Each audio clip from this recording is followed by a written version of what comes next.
Well, hello dear comrades, and welcome back to another episode of Slowdown's Close Readings. Last week we wrapped up the chapter Marx in the Anthropocene. We argue that Marx's ecological thought reached its peak at the end of his life, where he promoted a form of communism very different from the one he advocated in his early days. And so this new communism is based on the return of the commons. It is managing the commons collectively, and we've seen that only a degrowth economy is compatible with the commons. So we conclude that Marx advocated for degrowth communism.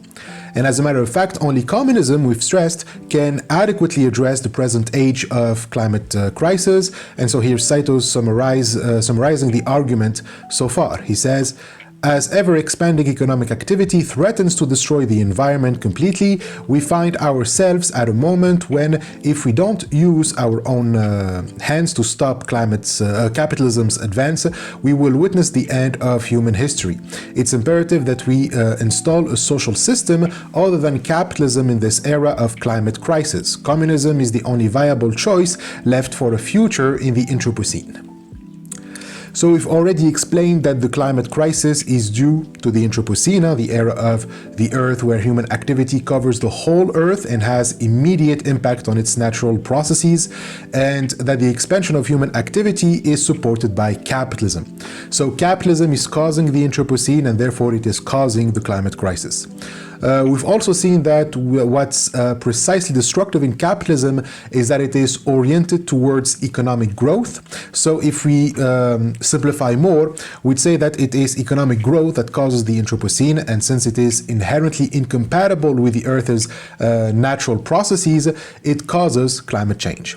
And as such, we've seen alternatives where capitalism tries to save growth without destroying the environment, and that's decoupling, either through the free market or through green Keynesianism. And we've seen that it doesn't work, and therefore others propose that we try to get rid of growth altogether. But we've seen that if you want to get rid of growth, you also need to get rid of capitalism, since degrowth capitalism doesn't make the slightest sense. Growth is the essence of capitalism, so the only way to stop the climate crisis is to opt for degrowth. And we've seen that the only economic and political system compatible with degrowth, a system that also guarantees individual freedom, of course, for fulfillment and equality, that's communism. We've seen that in his early days, Marx promoted a communism that is growth-oriented, but we've come to see through his evolution that contrary to capitalism, growth isn't an essential feature for communism, and therefore we can have a degrowth communism. And so that's the argument so far presented by Saito. But the present chapter, we look at another kind of communism that is gaining more support in the present day. It is a communism antithetical to degrowth, and it is basically a modern version of the kind of communism that Marx advocated in his 20s and 30s. We've never explored this so far, because whenever we mentioned communism in our close reading, it was just to say that no one today truly considers it as a solution to the climate crisis. As a matter of fact, they think that there is nothing ecological about communism.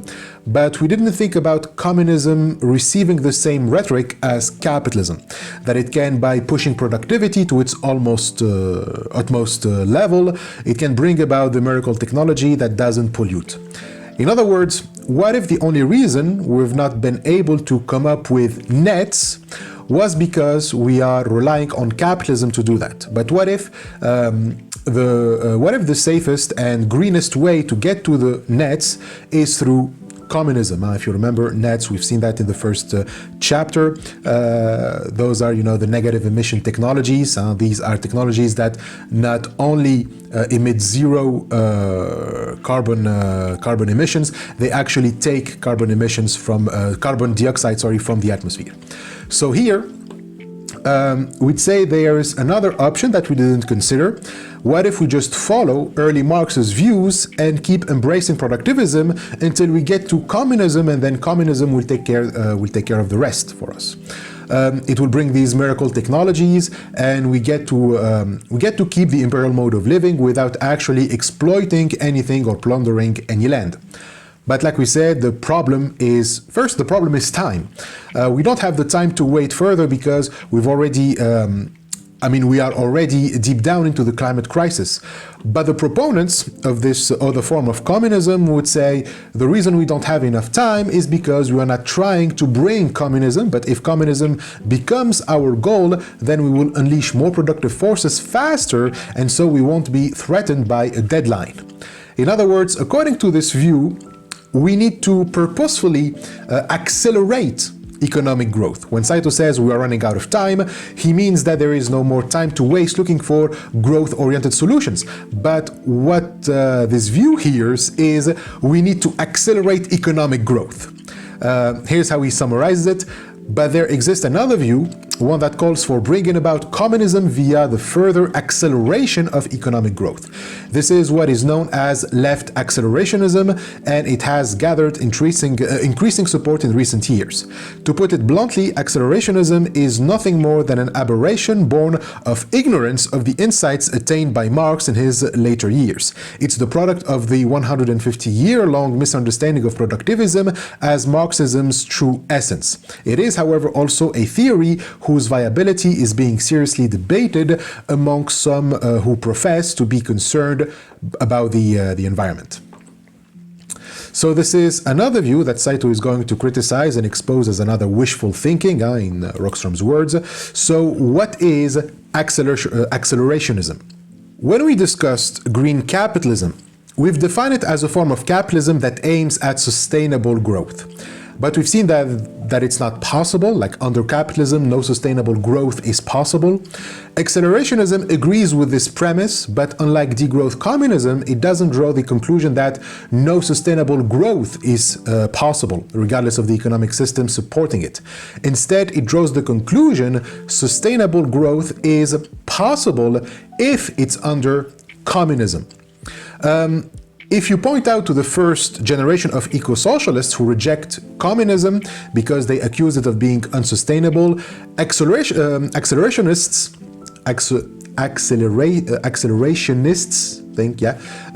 they would say that they didn't give communism a chance. After all, it collapsed in 1991 while capitalism kept going. It is only recently that capitalism started trying to get to sustainable growth, and it is doing pretty miserable.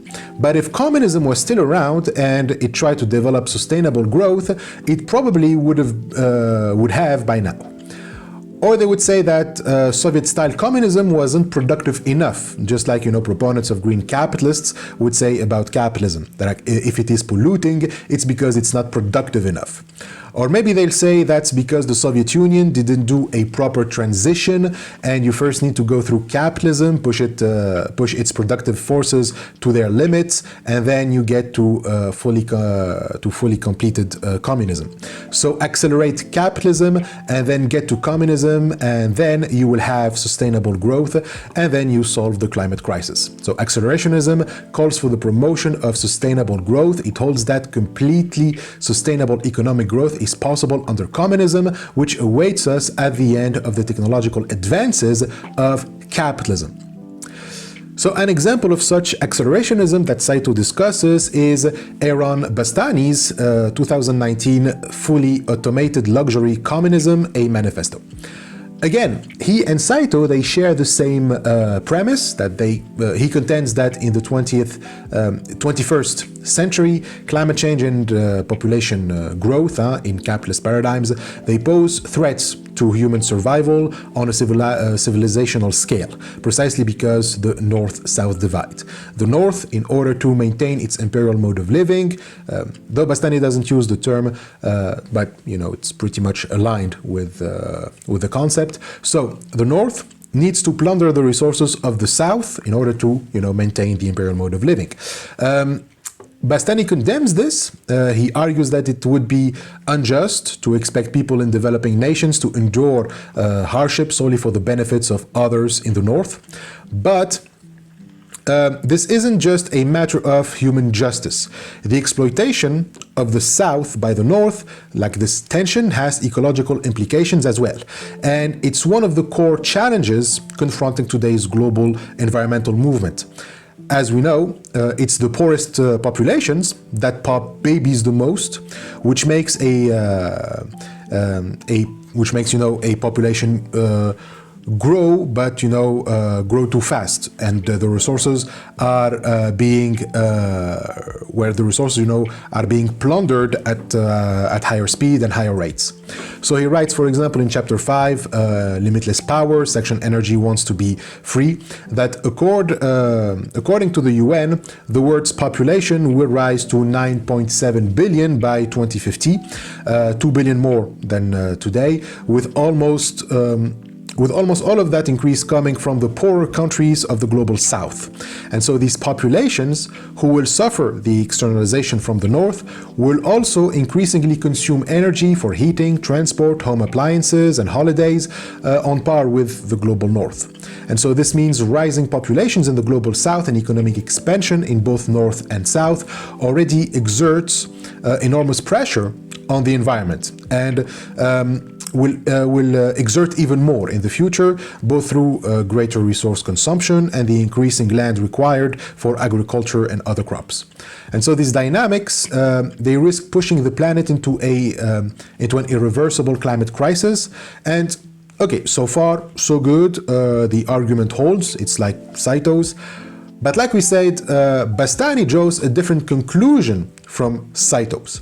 He argues that these difficulties can all be resolved using the new technologies now being developed at a prodigious rate. Still in the chapter 5, the last section asserts that the changes to climate change are already here. They're in the further development of new cheaper energies like solar cells, lithium-ion batteries, wind turbines, and LEDs. And yes, he confidently asserts that they ultimately won't just outdo fossil fuels, but, as with information and labor, take us beyond scarcity altogether, because before we even develop the next generation of renewable energies. That's the quote, by the way. His reasoning is that we don't even need more or other renewable energies than the ones we have here already, because the issue is just an issue of scarcity and abundance. He argues that in capitalist economies, renewable energies will always be scarce, thus never allowing us to transition to a sustainable economy.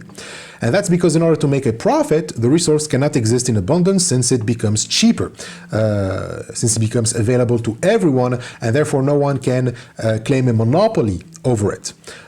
What he's saying is that capitalism restricts our resource use. It restricts our access to lithium and cobalt for our batteries. Like he says, responding to extreme supply in energy means that companies will try to make the appropriate technology artificially scarce so that they can impose rationing. They can, claim the resource and decide how much access to it they will allow by pricing it. So that's why capitalists prefer energy from fossil fuel than from water or sunlight. Saito says, a price mechanism only functions when there is scarcity. For example, air exists in abundance, which means it cannot be priced. Sunlight and geothermal energy exist in abundance, unlike fossil fuels. So as soon as the infrastructural costs of accessing these energy sources go down, the energy they produce will become free. And so this is a nightmare for capitalists. The idea of a free energy frightens them. So because they are looking for energies that they can price, they cannot, rely on abundant energy sources. They need things that are scarce and that they can easily store away from direct public use. And so this would be a revolution within markets' price mechanisms. Markets will switch from scarcity to abundance, from priced resources to free resources, which will render money completely obsolete. In chapter 11, for example, Bastani, so the chapter is called Reforging the Capitalist State. In the first section, Money for Nothing. So Bastani argues for BUS, BUS, basic universal services, meaning that people simply get services for free without having to pay for them. And this is proposed as a better alternative to BUI, which is basic universal income, which will not be efficient at all. For example, it will only make child poverty fall from 16 to 9%, while pension poverty would stay broadly the same at 14%. And so this isn't very impressive to address social issues, inequalities, and disparities, plus the amount of public spending that it requires is unaffordable. So Bastani argues for a sample, free access to goods and services, and therefore liberating people from necessity. BUS is for Bastani the natural and logical course of things, as the price for everything shifts ever closer to zero through innovation and progress. This will imperil production for exchange and profit, and therefore it would guarantee an immediate and efficient way for allocating resources. No one has to go through wages or employment in order to survive in this model, and once that's fulfilled, Bastani assures us that we will get to communism. So UBS are BUS, are the start of communism, since they provide unconditional access to the necessary resources for a decent life, from housing to healthcare, and he sees them as human rights rather than potential sources of profit. So when that happens, even monetary currency will become irrelevant, will no longer need money, and so it will disappear like, communism promises. Because, yes, by the way, Marx says that in communism there will be no need for money anymore, so no need for wages either. And thus we will enter what he calls a luxury economy, unbound by natural natural restrictions. Nothing can now stand between man and the natural world for Bastani. To move from the scarcity economy to this luxury economy, what needs to happen is simply to follow market logic.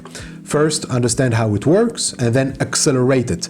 Bastani is a firm believer in, Moore's law.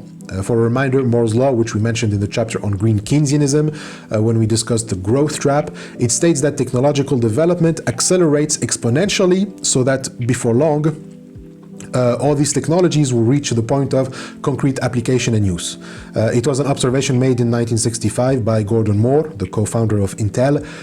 He noticed that computers get faster, smaller, and cheaper at a predictable pace. So people started applying it to all kinds of energies and technologies. That technologies will get cheaper as they get more potent, and thereby increasing productivity for lower costs. So this is the tendency in market logic. Prices continue to drop and production rises. But if this is left without intervention from private capital, the end result will be luxury economy. As the prices of things continue to drop and production increases exponentially, at one point everyone will be free, or things will be so cheap that you cannot price it for profits. And at that moment, production will become available to absolutely anyone, and production will skyrocket. And as such, there will never be a need or a desire that cannot be met. The problem is just capital that keeps, planning the economy to even prevent it to get to that final point, or, slow down this process so that it won't get to that final point, the point where, according to Bastani, history begins. Because Bastani believes that we are not civilized enough to claim that we are living in history. For him, history didn't start yet. He said that in the introduction, right after the account of Doug. He starts the book giving fictional accounts of some people living in some dystopias, and so the one with Doug is about a future where the genetic editing of animals, and likely plants and humans too, is tightly regulated and often illegal. And he bought, speaking about Doug, so Doug bought a dog from a breeder known to sell genetically upgraded pets. And so Doug wanted a healthier pet because his previous dog suffered serious genetic health problems. While walking his dog, a policeman scans the dog with a gene tracker and detects that it has been genetically modified and illegally edited good. That's how he calls it. And so the officer tells Doug that his license for owning the dog must be forged because ownership of such animals is prohibited, and announces that the dog will be confiscated and put down. And so Doug protests, arguing that it is hypocritical. Humans, have bred dogs into, unhealthy shapes, like bugs that cannot breathe, other species, other breeds that have with back problems, etc. So correcting these defects through genetic editing should not be a crime. And the policeman, however, insists that the law exists to protect innovation markets. If people could freely fix genetic problems themselves, there'd be no incentive for corporations to develop and sell approved solutions. And so Doug mutters bitterly that instead of, encouraging healing, the law actually prevents it. But the cop doesn't care and proceeds with formalities, recording Doug's personal data, and even takes a retina scan, treating the situation as routine enforcement rather than, a humane situation. And so right after these accounts, Bastani says that these will happen in the future, and ends that section with asking rhetorically, what if rather than having no sense of a different future, we decided history hadn't actually begun? And so that history illustrates his point. In capitalism, those who hold capital don't want too much progress or innovation, all in the name of innovation, of course, so you can highlight the gaslight there. They want to limit it so they can control it for themselves only. So they don't actually want productivity to rise, they only want it on their own terms. So they have to sabotage the market's natural progression.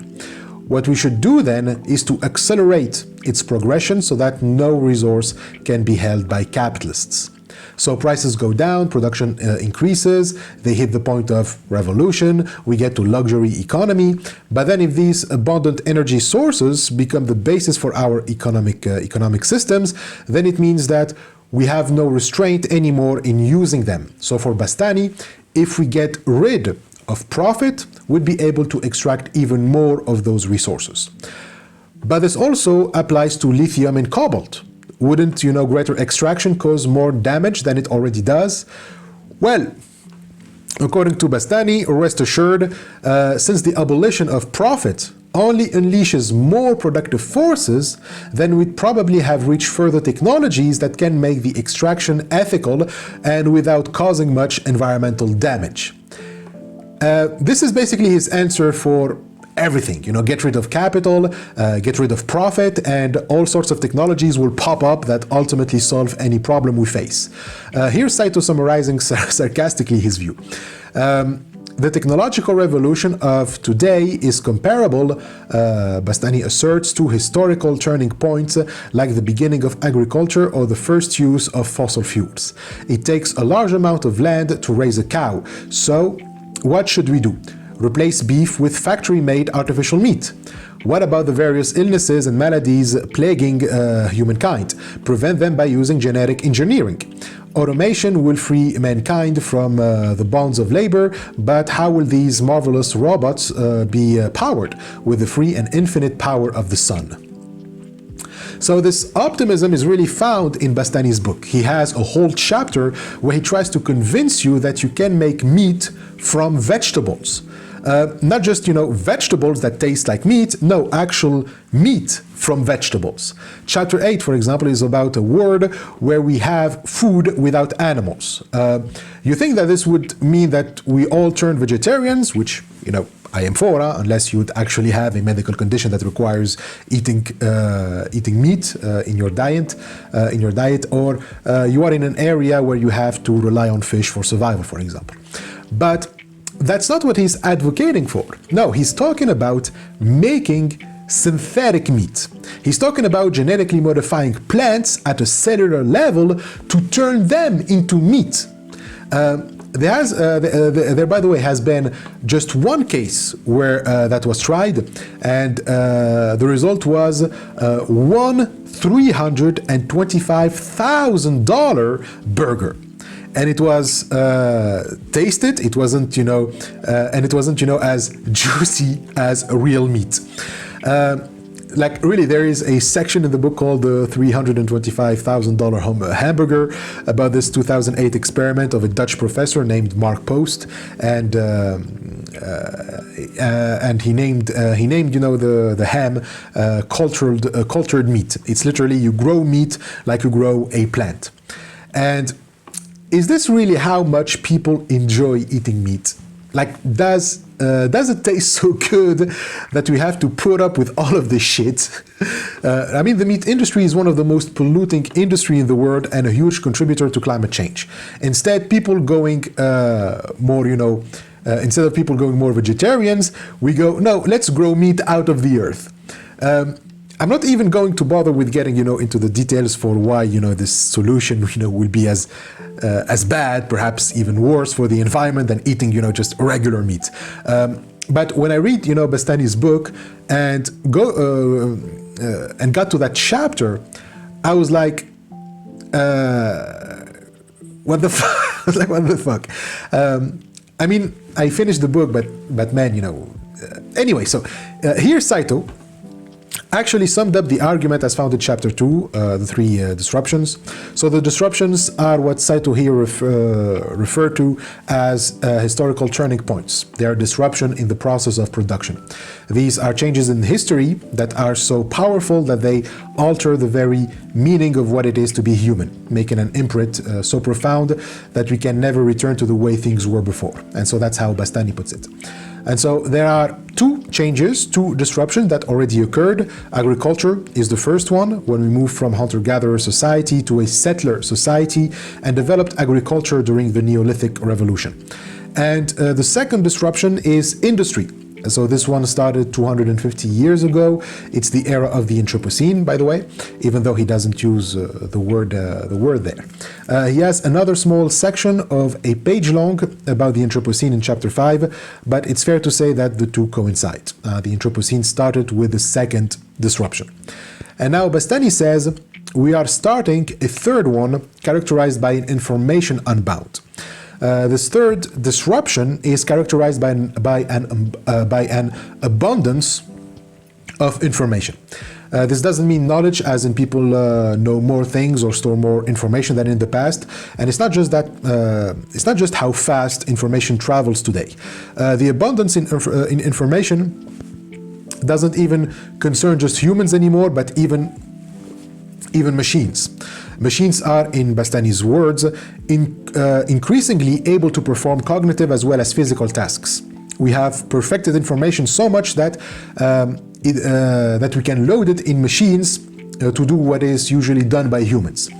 And so this means that we no longer need physical labor from people in order to produce what is needed to live. This is no different than the disruption that precedes it. When we moved from hunter and gathering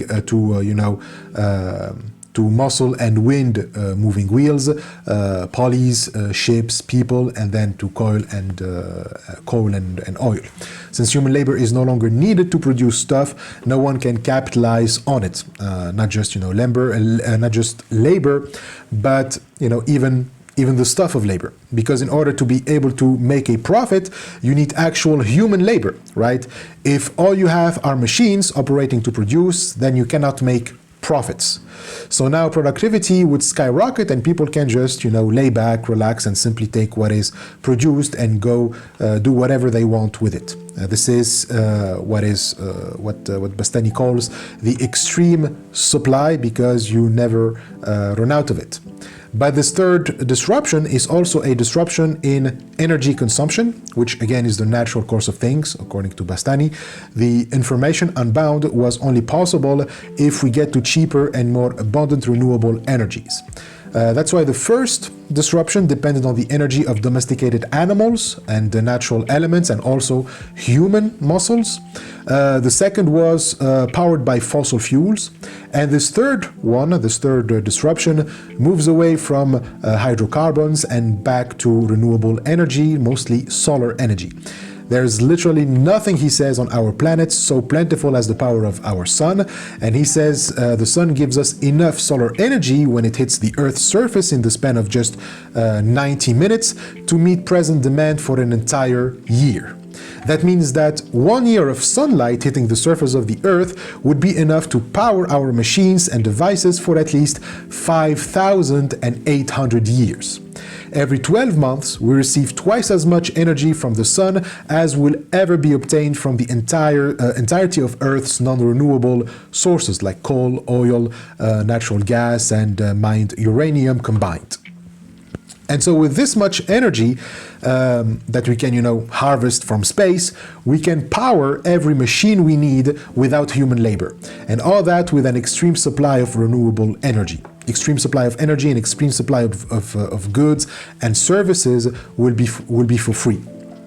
And so this state would be communism for Bastani. The fully automated luxury communism he suggests, and which according to him captures best the meaning of Marx's slogan from each according to his ability to each according to his needs. Bastani does quote Marx, Marx's slogan from the critique of the Gotha program, which we've already seen last week, and gives it a particular interpretation. It's in the 3rd chapter of the fully automated luxury communism, on the fully automated luxury communism, or as he calls it, Folk, fully automated luxury communism, and it's in the section Communism, a Word Beyond Scarcity. He first says that Marx never believed that work makes us free, that labor makes us free. Communism is actually being free from work. If its point is to unleash productive forces, well, the point of productivity is reducing costs, including efforts. You're productive when you are producing more while working less.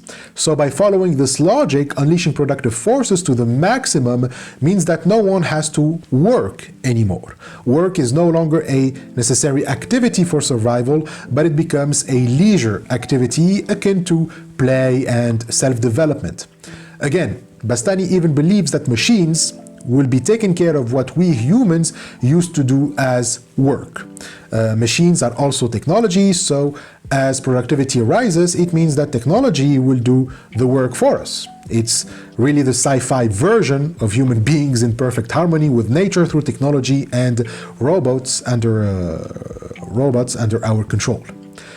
So Saito defines Folk as such. It's a future in which no one has to worry about environmental issues any longer and can instead make use of their fortunes freely and without consequences. So, this is pure sci-fi. The dude doesn't believe in planetary boundaries, apparently, or more specifically, natural limits at all. Someone can simply say, dude, you know that to power all of those machines, you need more lithium and cobalt than there is on Earth.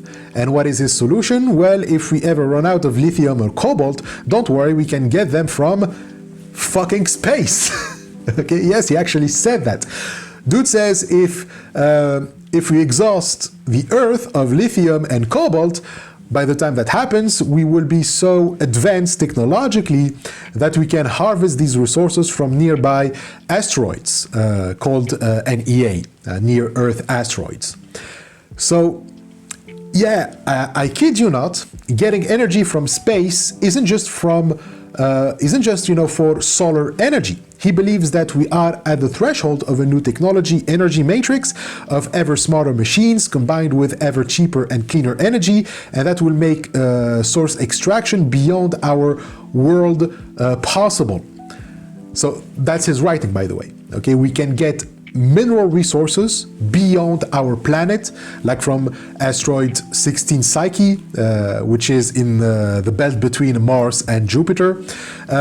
So that's what he means by nearby, okay? He means between Mars and Jupiter. Like it's going to be, that easy to have the proper technology to make, God only knows, how many trips from Earth to beyond Mars to get enough resources. Like, he spends a whole paragraph telling us about how, big psyche is, and the iron, nickel, and rare metals such as copper, gold, and platinum that constitutes it, of how much there is iron worth of dollars, and how it represents opportunities of off-world mining, off-world OFF world mining. We won't ever need to plunder the resources of the earth, because there'll be plenty of them in space, and we are just a few decades, maybe just a few years away from getting there. A trip from Earth to Psyche 16 would be like taking the train. Dude, I wish I could be this confident, but what the fuck?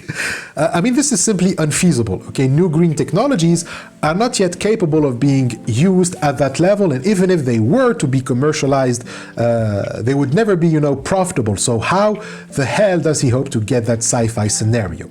And so the answer is, of course, Moore's Law. First time he mentions it in the book is in the second chapter, the section going exponential. In there, he talks about. The section has a subtitle. It is Ibn Khalikan to Kodak, or Ibn Khalikan to Kodak.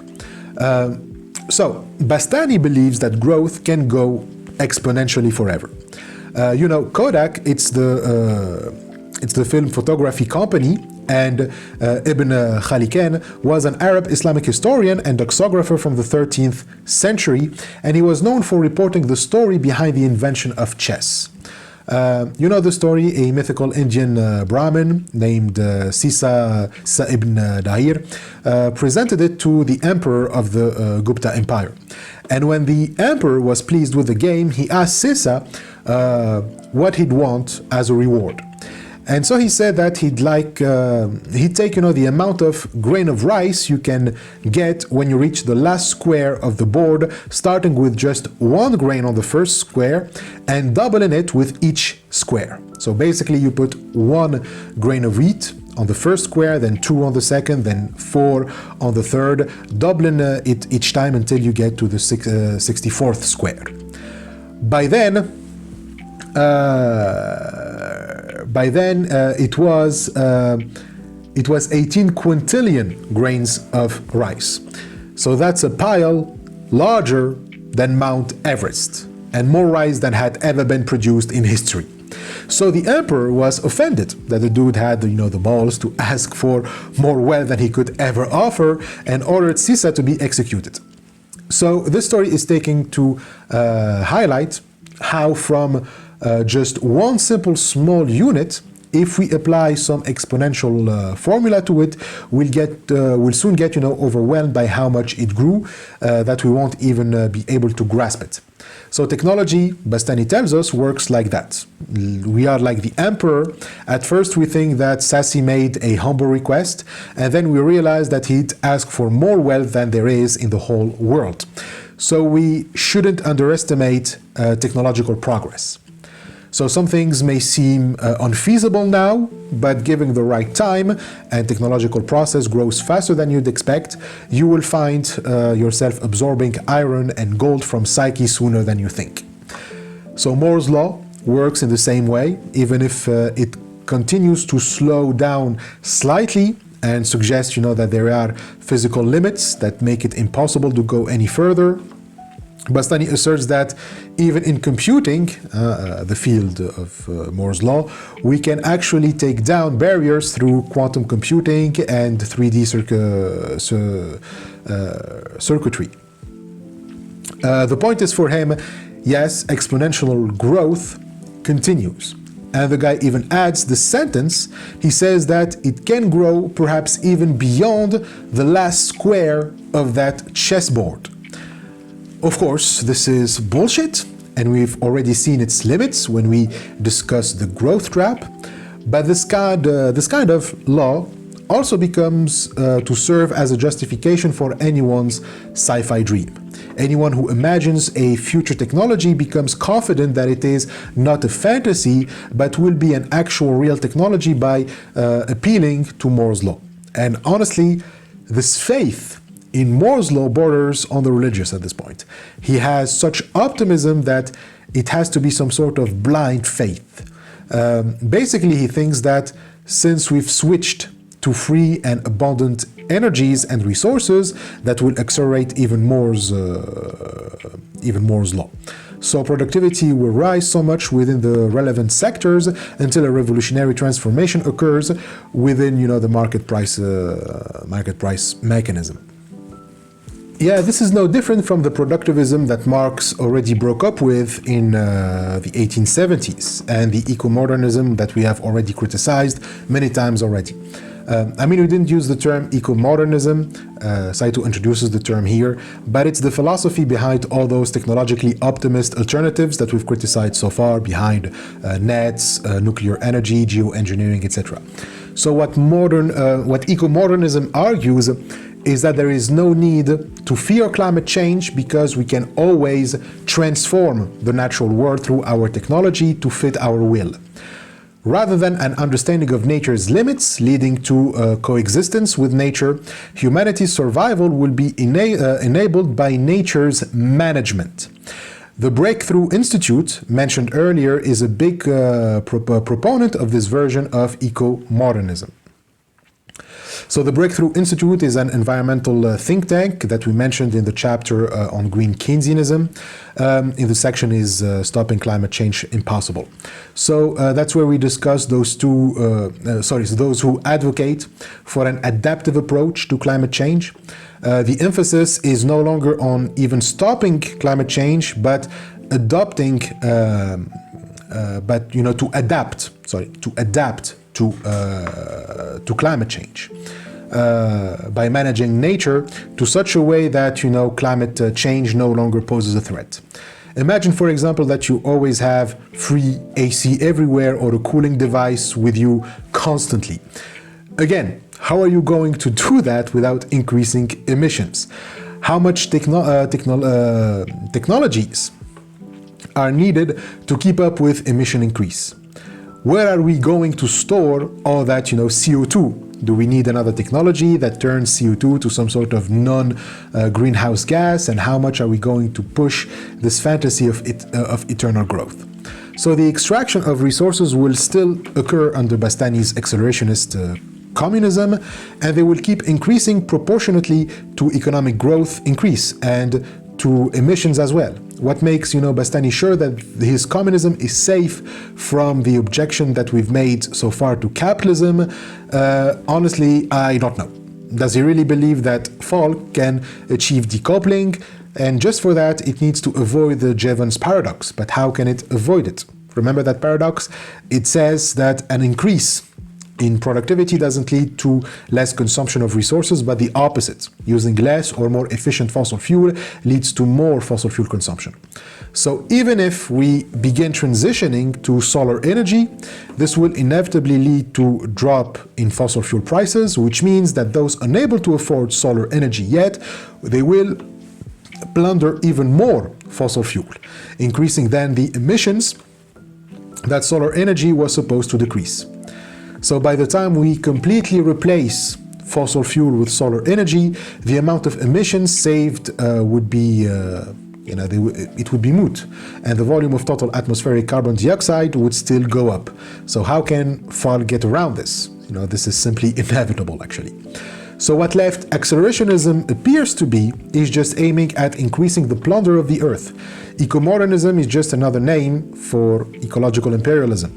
This is ironic, given that its official aim is to solve world poverty. But it needs to understand that it cannot be done through increasing productivity and replacing fossil fuels with other energy sources.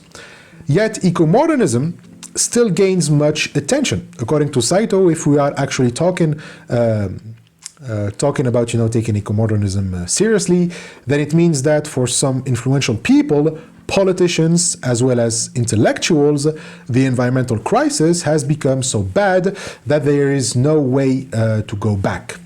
Therefore, we have no choice but to encroach upon nature even more, to manage it even more invasively so as to protect our way of life. To take one example, the French philosopher Bruno Latour has expressed this as a call to love your monsters, putting forth the eco-modernist idea that we must love our technologies like we love our children and must not reject them as monsters. Okay, so let's talk about Latour for a moment and his essay that Saito is referring to here, Love Your Monsters. So the essay, the full title of the essay is Love Your Monsters, Why We Must Care for Our Technology as We Do for Our Children, or something like that. So it can, yeah, it's like that, it's that, yeah.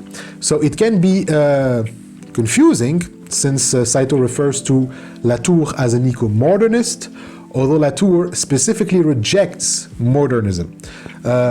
Like, you need to be familiar with Latour's use of the term modernism and environmentalism to understand what he means by love your monsters and Saito's critique, because it's way more subtle than Bastani's. So let's explain Latour's essay and what he means by love your monsters. So, the monsters are technologies. We created them, and now that we've seen the consequences that they have on the environment, when we saw, what technology does to nature, we've been so horrified to what we've done that we wanted to abandon and run away from technology. So the term environment is between, you have to put it between quotation marks, between the quotation marks, because for Latour, environmentalists, they are modernists, okay? And this is important. He writes, during the heyday of modernism, no one seems to care about the environment because there exists a huge unknown reserve on which to discharge all bad consequences of collective modernizing actions. So in other words, the environment didn't exist for modernists. Instead, there was this great unknown or this great beyond, so they never really had to care about the consequence of their actions because this great beyond seemed to always take care of things.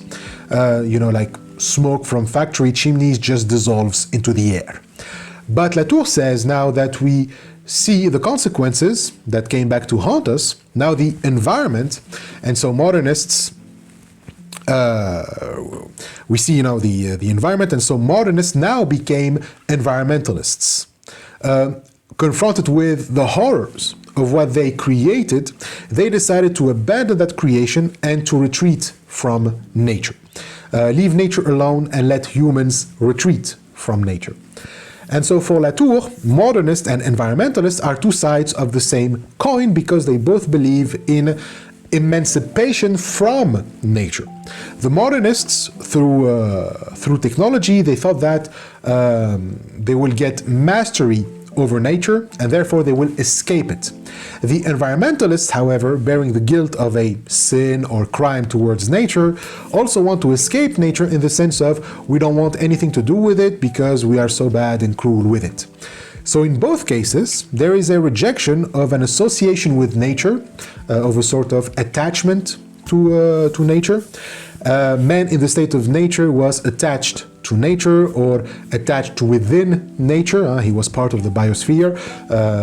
He was part of a ecosystem that, entangles us with all kinds of creatures and natural forces. And modernists, they thought that they'll finally break from this attachment through technology. They say emancipation from all attachment, but only to tragically realize that they are creating even more attachments. Climate change, the consequences of technology that haunts us, all of this reminds us that we are still attached to nature, that it won't go down without a fight and is ready to take us down with her. So naturalism is yet another attempt to realize the modernist project, see humans as distinct from nature, which becomes the environment, that outside, what lies beyond and should be left alone. And it justifies this need for separation through the apocalyptic fear of what we've done. Environmentalists say, we were wrong all along, let's turn our back to progress, limit ourselves, and return to our narrow human confines, leaving the non-humans alone in as pristine a nature as possible. So, it's the mea culpa, mea maxima culpa. That's the Latin for my bad.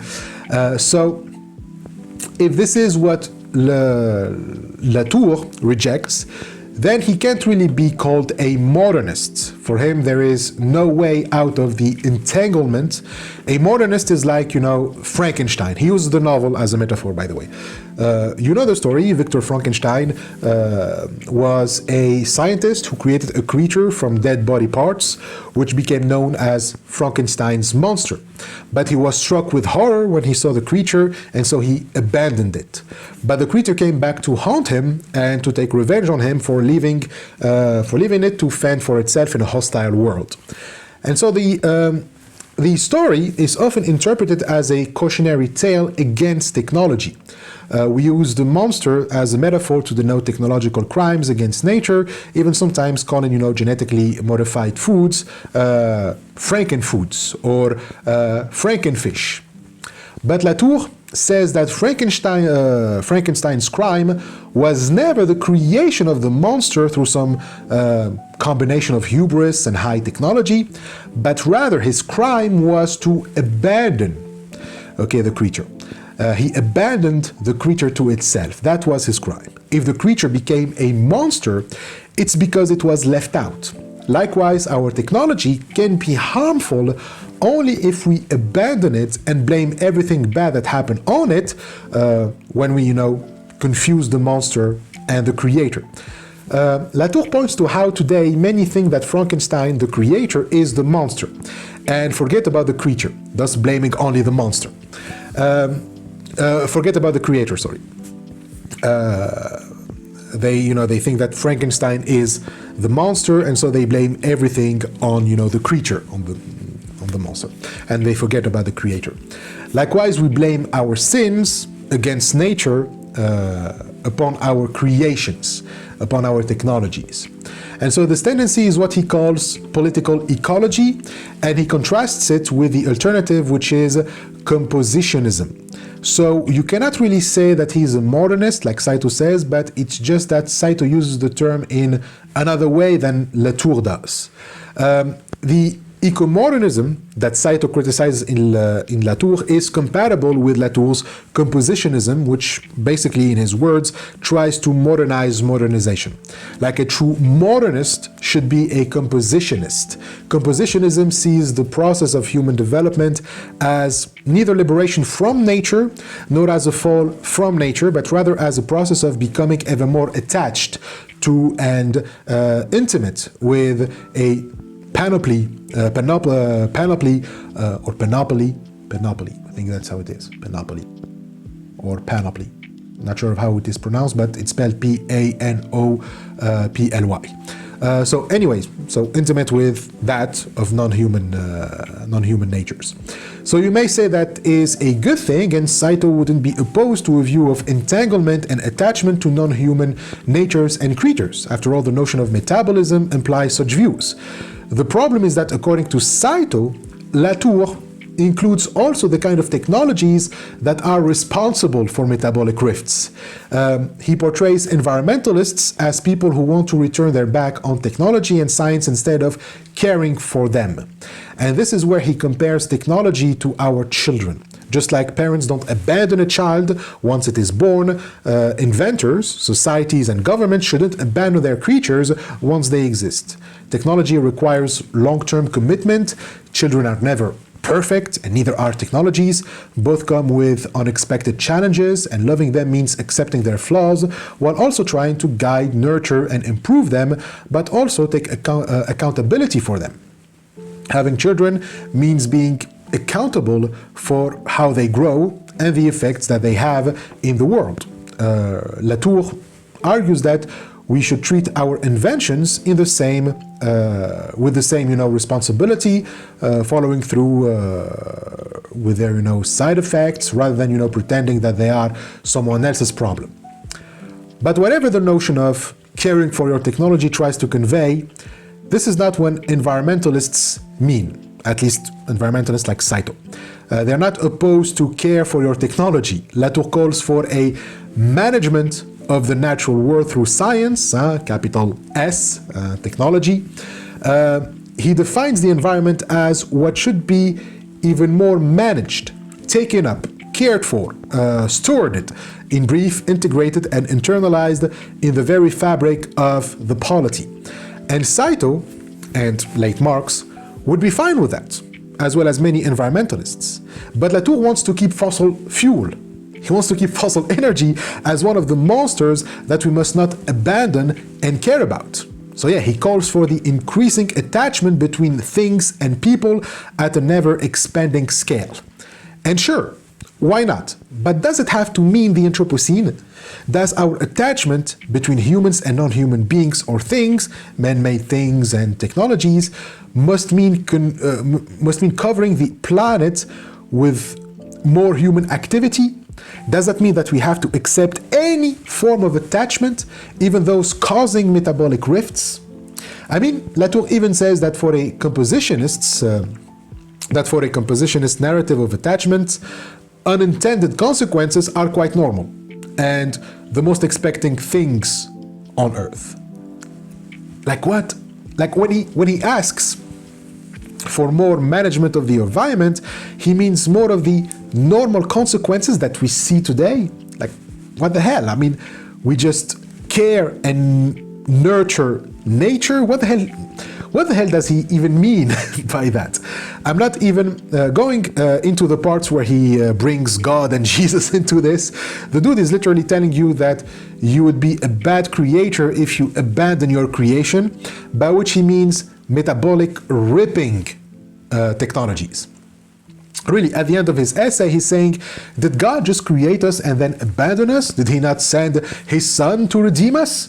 Like, it would have been fine if this call for taking responsibility and realizing that we can never be independent from nature and the consequence of our actions on nature to actually stop developing destructive technologies, or to stop growth and turn to sustainable communal management of the environment. We can see this theological call as a call for degrowth and sustainability, and not let the word burn further just to keep our imperial mode of living. But this is not what Latour aims at with his essay. Caring for our technology isn't using it in a sustainable way, in a communal sense, but to keep going, I guess, while just accepting the consequences. I mean, we have to be precautious here.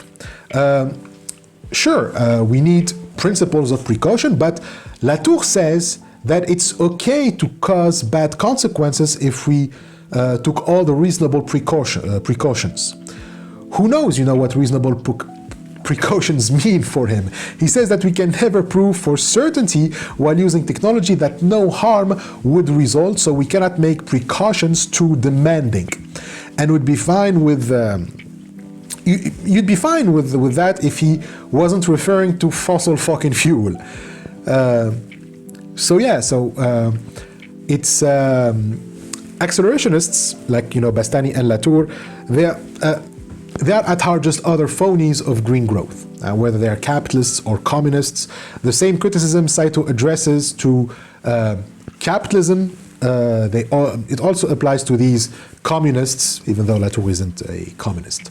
So decoupling, if that's what Latour is aiming at, is still unfeasible in Bastani's luxury communism like it is in green capitalism.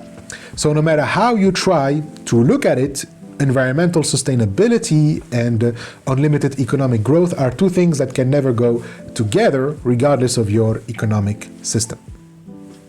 Saito then identifies another problem with accelerationism, besides that scientifically it is impossible to realize. The other problem is its scorn for folk politics. So what is that? Well, it is a term coined by British political theorists Nick Srnai Sek, I'm not sure of how to pronounce this, and Alex Williams. It's a term coined by them in their 2015 book, Inventing the Future, Post-Capitalism and a World Without Work. Now, I'm just gonna say Nick and Williams. Well, let's just say Nick and Williams because I don't know how to pronounce his last name. So Nick and Williams, they are accelerationists, but they use the term folk politics in a slightly different way as Saito, but the two meanings converge. For them, folk politics is symptomatic of the weakening of the left. It's a symptom of the weakening of the left. The left, they argue, isn't as powerful as it was during the 19th century with their mass mobilization, general strikes, militant labor, and radical women's organizations, achieving real and lasting goals and successes. Things have apparently changed, and the left is no longer presenting a powerful weapon against state and capitalist repression. And the real reason for this is that the left was weakened by itself due to the rise and uncritical spread within it of folk political thinking. Here's how they define it in the section defining folk politics in the first chapter, Our Political Common Sense. They say folk politics names a constellation of ideas and intuitions within the contemporary left that informs the common sense ways of organizing, acting, and thinking politics. It's a set of strategic assumptions that threatens to debilitate the left, rendering it unable to scale up, create lasting change, or expand beyond particular interests. And so this definition basically argues that the reason why the left is now too weak to be able to transform capitalism into communism is because it has these false ideas about what constitutes a good strategy. There's an underlying idea behind all strategies of folk politics, which is the word is overwhelmingly complex, that it cannot be grasped by our mind, and so our response to it is to follow an intuition that tells us a word this complicated has to be fake, or this complex has to be fake. So in the section Overwhelmed, they write, for example, that if we do not understand how the world operates, the folk political injunction is to reduce complexity down to a human scale, to call for a return to authenticity, to immediacy, to a world that is transparent, human-scaled, tangible, slow, harmonious, simple, and everyday. So folk politics then is to think that political strategies should be oriented towards local issues, and that the biggest problems that we face have all easy and simple solutions. It then denies complexity and contents itself with small-scale actions. So this perfectly describes eco-gestures like recycling and buying cotton bags instead of plastic bags. They treat the issue of climate change as an issue that can be dealt with on a human scale, but it includes more than that. While we can agree, and Saito seems to when he criticizes eco-gestures for their inefficiency from the very episode, it's true that thinking recycling is an efficient measure against climate change is reducing complexity to human scale. The same, however, cannot be said about what the authors include as folk politics. Folk politics, as politics of the people, like I said, is a set of instinctive, small-scale and immediate forms of political action that many activists and movements embrace, but which, according to the authors, are inadequate for confronting global capitalism. They include measures like localism, like a preference for small community-based actions, like local slow food, organic farming, co-ops, local production for local consumption, vegetarianism, and so on. And so these actions are based on flat, horizontal, leaderless structures and immediate actions, focus on protests, blockades, and short-term visibility rather than long-term institutions or planning.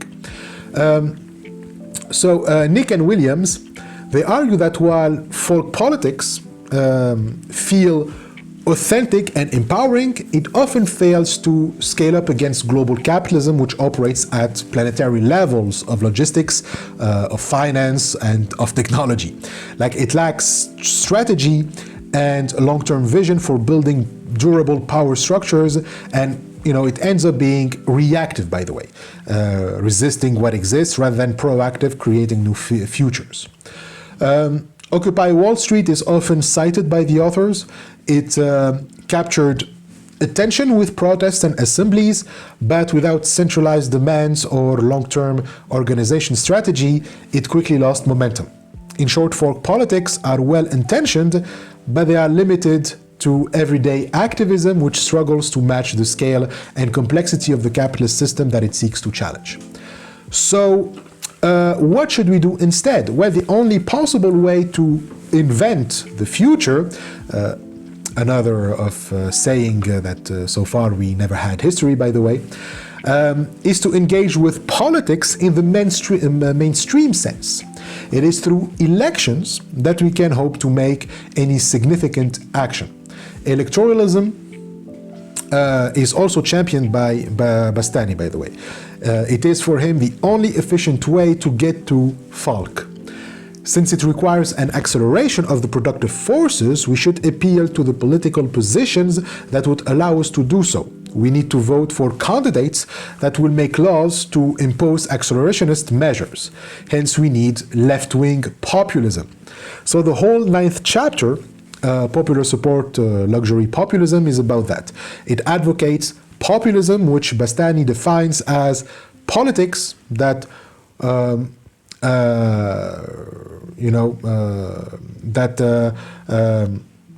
that calls upon and claims to represent the people. So without getting into what really constitutes the people, Bastani says that his populism is against a technocratic elite. That is, he says that he is against an elite deciding for the ignorant masses what to do with the technologies of this third disruption. The people, therefore, need to have political power in decision-making. However, Bastani limits that power to elections. His argument in the section Electoralism and Society is that people don't have the time to be fully committed in politics. They are only able to be politically active for brief periods of time due to the pace, demands, and monotony of work, not to mention family commitments and the sensory overload of the modern world. And as such, their only true power in political matters only comes in those moments of elections. It is often only around elections, electoral campaigns, when large sections of society, particularly the most exploited, are open to new possibilities and raise their voices regarding how society works and able to perceive common causes and prospective solutions. Otherwise, those moments, our actions as a people, are too scattered and unorganized. And are not organized, and so they are unable to keep up with what accelerationism requires. Therefore, folk politics cannot realize accelerationism, and so here's Saito summarizing Bastani's argument. His argument goes like this: the state should use policy to promote progress if it means bringing about the advent of the coming technological revolution even slightly more quickly, which will only help instantiate the economy of abundance earlier. To this end, the governments should proactively fund research and development through foundations and subsidies. This would involve further deregulation at a grand scale as well. When parties consciously incorporating such measures into their platforms naturally arise, the masses will respond with electoral support. This is the Bastani-style strategy for realizing left-wing populism. So, what is wrong with this? Well, the main problem is that this accelerationism is a politicalism. It's a politicalism that doesn't say its name. We'll explain what that is in a moment, but if politicalism is really what's Bastani aiming at, then it too becomes folk politics, which is what his politicalism is supposed to fight, right? What is Bastani advocating for? Obviously, he wants to effect a major transformation in society to bring about a communist revolution, right? But the way to do so, he says, is through elections. But to argue that major transformations in society are brought only through election, that too is a version of folk politics, since that is reducing a complexity, a complex, crisis to human scale. It is folk, but in a different way, a dangerous way, in Saito's words. So what he means by this, you think that the only relevant way to overthrow capitalism, that revolution to trigger the kind of transformation of the relations of production necessary to overcome capitalism and bring communism, is through political reform. That's what politicalism means. That's a folk belief, just like the belief that people can trigger that transformation through local and direct action. To think that elections can truly have an impact significant enough to trigger that transformation is to underestimate the crisis and deny its complexity. So let's define politicalism. Saito gives the following definition. Politicalism is the belief that if we simply select good leaders within a framework of representative democracy, we can leave it up to these politicians and experts to put optimal policies and laws in place for us. The hope is for charismatic leaders to appear, and when they do, we vote them into power. The key to reform thus lies in electoral behavior.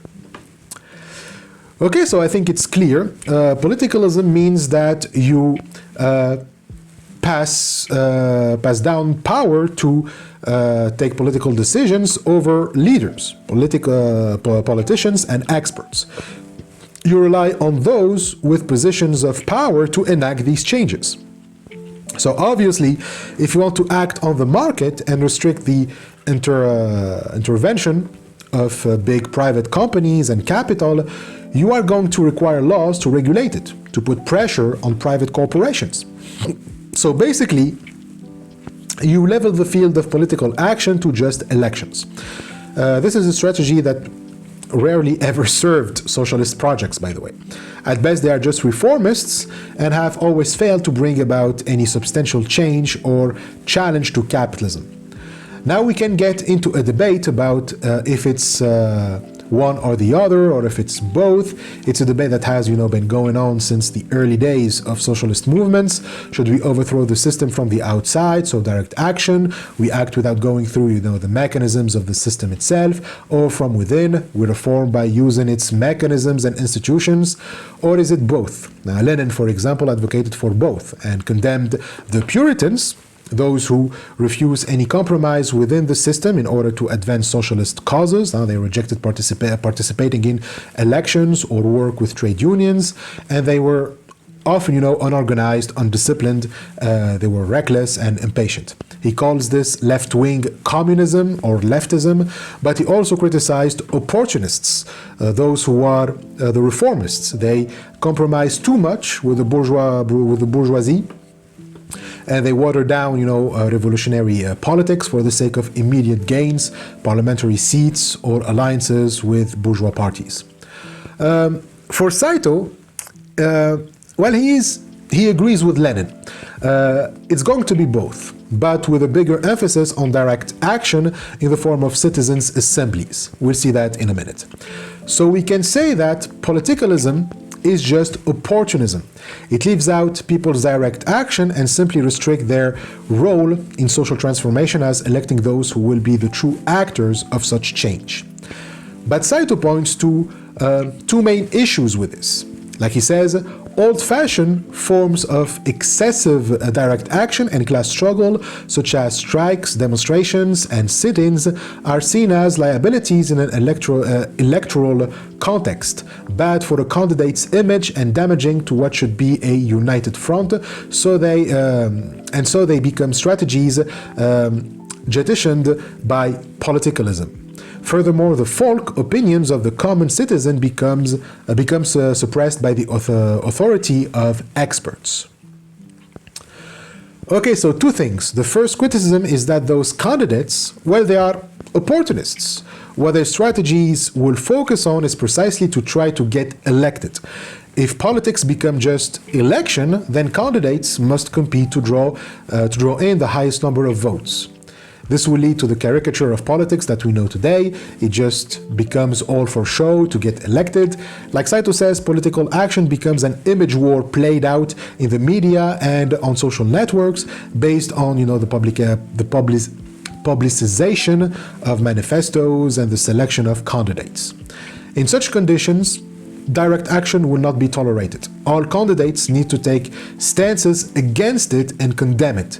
Since they are trying to attract as many people as they can, they must be appealing to their audiences. And of course, they cannot be allies of direct actions, likely to remind them of class struggle, by the way, like strikes, demonstrations, and sit-ins. The point of such action is precisely to say that we don't need politicians, we don't need any charismatic leader to fix things, we can do it ourselves. So electoral candidates cannot have that. In order to stay relevant, they have to demonize those initiatives. They have to portray them as old-fashioned, violent, excessive, etc. That's kind of a trap. When direct action is peaceful, it has no impact because politicians and CEOs have no reason to fear them. They can just ignore them and wait for them to end so that things go back to how they were.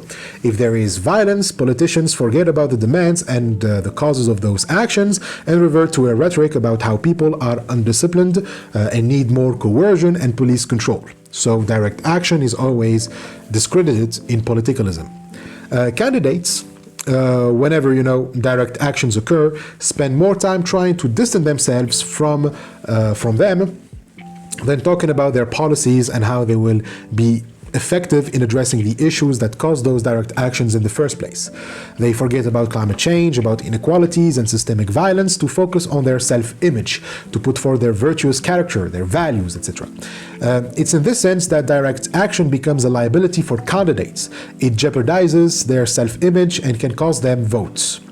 So they need to attack and discredit direct action from the start. That accuse the sitters and demonstrators for being too undisciplined, lacking in organization, unpractical, utopians, unable to form a united front. And the second thing is that since everything has to be decided by those candidates, the people and the working class are immediately excluded from political action. And it ends up letting the bourgeoisie playing the role of representatives for the working classes and for the rest, prioritizing then not the needs of people, but their own interests first. Politicalism, by definition, loses sight of class struggle. Politicians and experts, they always deny that class struggle is a thing, preferring to apply policies that are, in their words, neutral or that don't discriminate. But behind this rhetoric of treating everyone the same, there is a denial of the disparities between the classes. It's acting as if the capitalist and the janitor working in his building are on equal footing, and that they have, the same interests and the same needs out of life. The result is that the interests and needs of the janitor will be overshadowed by that of the CEO.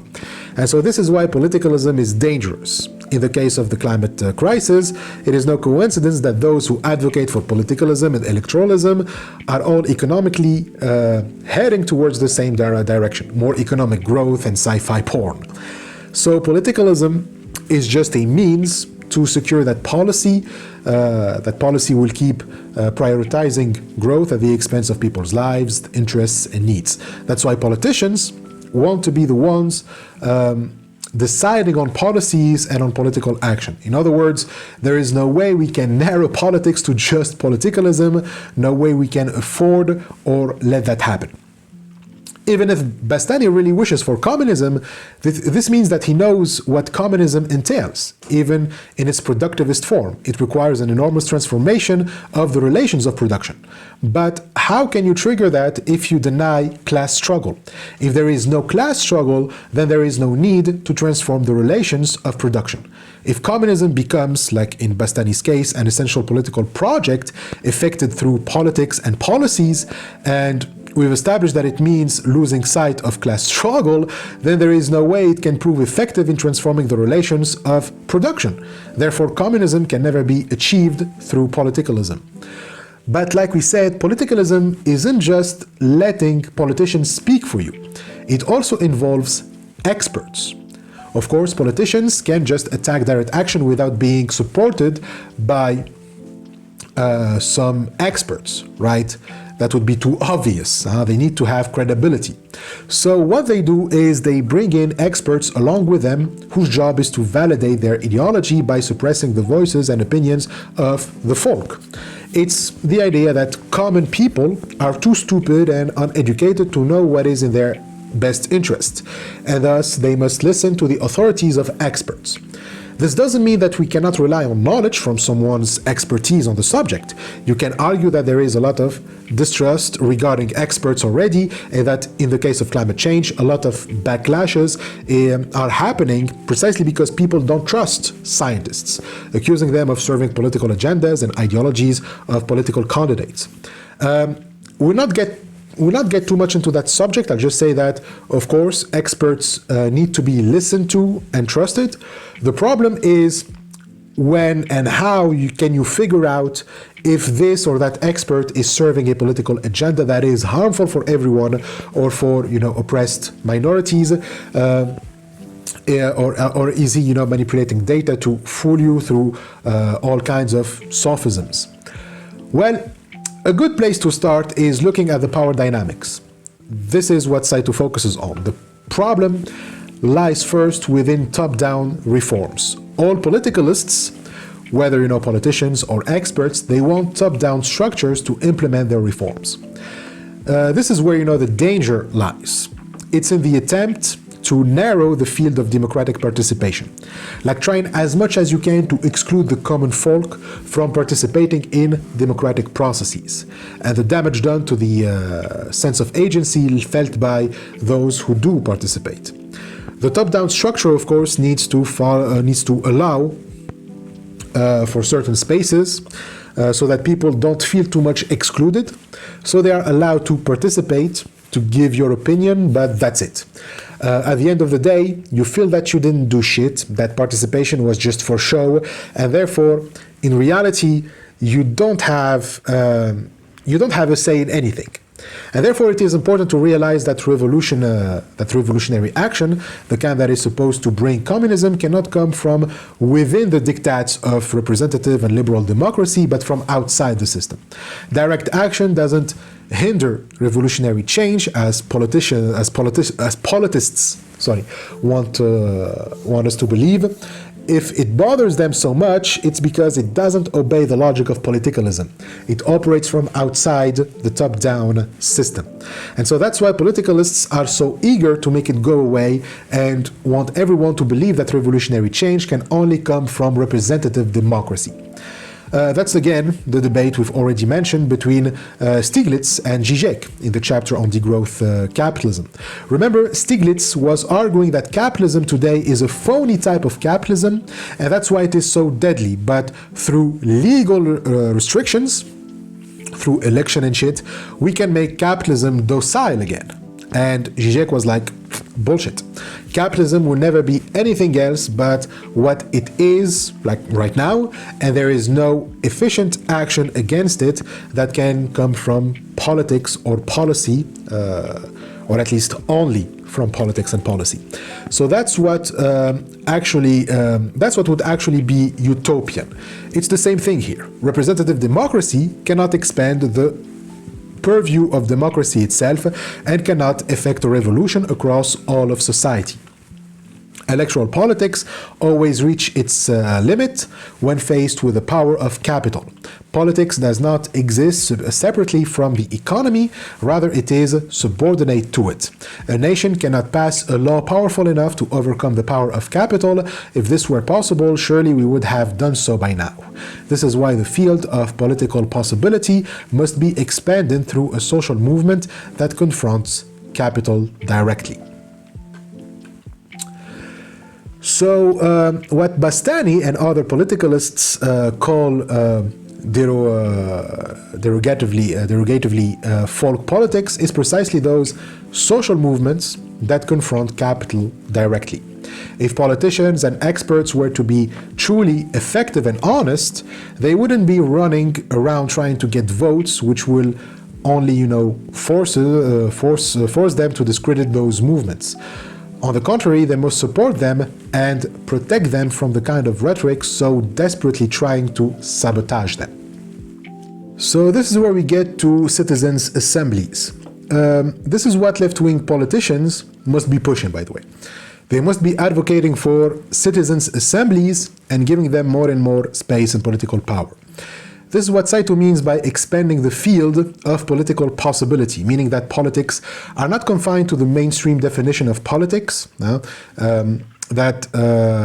it's the job of politicians and experts, but to citizens also. Citizens too become active agents in political decisions. So citizen assemblies are a way to secure that, and they are getting a lot of attention. Saito mentions two recent examples of such assemblies. You had those set by the British Environment Movement, Extinction Rebellion, and the French movement, the Gilets jaunes, the Yellow Vest movement. Saito mentions both movements, but he only discusses les Gilets jaunes. But let's start briefly with the Extinction Rebellion. It's an international decentralized social movement that began in the United Kingdom in 2018. The name Extinction Rebellion reflects the conviction that humanity faces mass extinction if radical action isn't taken, and that citizens must rebel against political and economic systems driving ecological breakdown. So its central aim is to compel governments and institutions to take urgent action to address the climate crisis, biodiversity loss, and the risk of ecological and social collapse, first through transparency about climate change. Governments must declare a climate and ecological emergency and communicate the urgency of change. They must act immediately to halt biodiversity loss and reduce greenhouse gas emissions to net zero by 2025, or as quickly as possible. So 2025 is gone now, and that didn't happen. And as for les Gilets jaunes, also in 2018, what triggered them was also at heart an ecological issue, even though it's not what they put as their main concern. Their dissatisfaction started out of two main measures taken by Macron, who introduced a higher fossil fuel tax as a measure to fight climate change. So that's the first issue.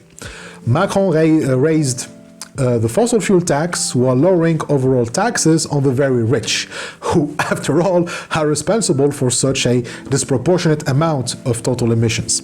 So the lower classes found themselves the ones having to pay indirectly for the carbon tax when you think about it. And secondly, he reduced public transportation services in rural areas, forcing more people into using personal vehicles as their primary mode of transportation when the price of gas was inflating like crazy, which again shows you how efficient energy transitioning can be.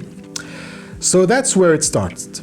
From rural areas, it's a movement of working class people who need to cover wide distances to get to work, who rely on public transportation, but they also include truck drivers and farmers who mostly use gas vehicles. And therefore they found themselves having to pay for the fossil fuel tax and for more expensive gas. And in the end, the Gilets jaunes found themselves losing money and barely making ends meet. So even though their concerns were purely economical, they are directly tied to ecological issues. And eventually they were joined by many who were calling for tougher measures to fight climate change as well. So how did the government how did those movements, lead to the creation of citizens' assemblies? Well, they both use similar tactics, direct actions. So these took the shape of the obstruction of roads, bridges, and traffic in general, and this led to the paralysis of cities and disrupted the daily lives of the average citizens. And this too, meant that there is a disruption in the economic activity of the country. The same too happened with Extinction Rebellion. The movement is known for non-violent direct action and civil disobedience, like blocking roads, occupying public spaces, gluing themselves to building, or staging die-ins. It's when people, lie down to protest by simulating being dead. And so the idea is to disrupt business as usual, to draw media attention, and create a sense of urgency. Yet, the media coverage of those actions was the same. A condemnation by intellectual figures, just like, we described earlier, calling their actions violent, even though it was non-violent, excessive, savage, and barbaric, and even accusation of terrorism. So they tried to discredit them, even though, most of the protests were civil disobedience and non-violent. Yet at the same time, these protesters, who didn't care if they get arrested, attracted much sympathy and attention. So much so that Macron decided to hear the voices of citizens and to take them seriously. So first he announced that he'd hold a Grand Débat National, a great national debate, in January 2019, with citizens to, in his words, transform with citizens angers into solutions. And so people were expected to just, tag along and engage with government officials, including the president, and they can make, proposals about 4 themes: democracy and citizenship, fiscality and public spending, ecological transition, and organization of the state and public services. And so this debate lasted for over 2 months, and it was designed as a participatory democratic exercise open to all citizens willing to engage on one or more of the 4 themes we mentioned, and it constituted of more than 10,000 meetings held by local governments all over the nation. And over 1.5 million citizens took part in this debate, resulting in the presentation of more than 1,600 proposals. But many still felt that this was a debate in name only. For starters, the themes were selected by the French government, not the citizens. The format was viewed by many as more of a consultation than a real debate. Participants had to respond to preset questions rather than set the agenda themselves. So their expression was restricted because of the power dynamics. It felt like politicians were testing the citizens, asking them questions, when in reality it should be the other way around. It's the politicians who have to answer the questions of citizens. And so this gave the politicians the upper hand and control over the course of the debate. So it is only natural that critics labeled it a smokescreen, a distraction, a tactical ploy intended to quell protests without committing to tangible change. So needless to say that dissatisfaction and unrest persisted until Macron agreed to hold a long-promised Climate Citizens Assembly in April of the same year. Actually, it was many assemblies, about 150 participants each, and were entrusted with the creation of policies meant to reduce greenhouse gas emissions by 40% compared to levels in 1990 by the year 2030. Extinct Rebellion, too, they made the same demands from governments. They demanded the establishment of citizens' assemblies on climate and ecological justice to guide policy, since traditional politics is seen as too compromised. Now things were different than in the debate, and Saito describes these assemblies as the following. A unique feature of citizens' assemblies is the method by which members are chosen. Rather than elections, a lottery system is used. This is a decisive difference from a parliament or congress made up of elected officials. Of course, this lottery system isn't completely random. The makeup of each assembly is meant to reflect the makeup of its community as closely as possible in terms of age, gender identity, educational background, residency, and so on. Experts give lectures addressed to these assemblies, after which debates take place between members, and in the end, consensus across the membership is measured by vote. So that's now the role of experts. They still play a role in shaping measures. They are available to provide information about experiences in other countries who face, similar challenges, for example. They are called to provide empirical findings and scientific research or controversies. However, they are not able to to exert any authority on the assembly. They are not above the assemblies, and they decide, and they cannot decide for them. But they are part of the assembly themselves. Or more precisely, they are with the citizens' assembly, and therefore they form together a constitutional assembly. This is a more horizontal social structure and therefore more democratic. So if you are really interested in how citizen assemblies function, well, you can check the book that Saito puts as reference in note 112, the Greater Handbook of Citizens' Assemblies. So Saito focuses only on the selection by lot of representatives, because that's what an assembly is here. It's a group of representatives. And so the citizens that will form the assembly are representatives of the population, just like electoral candidates are representative of those who voted for them.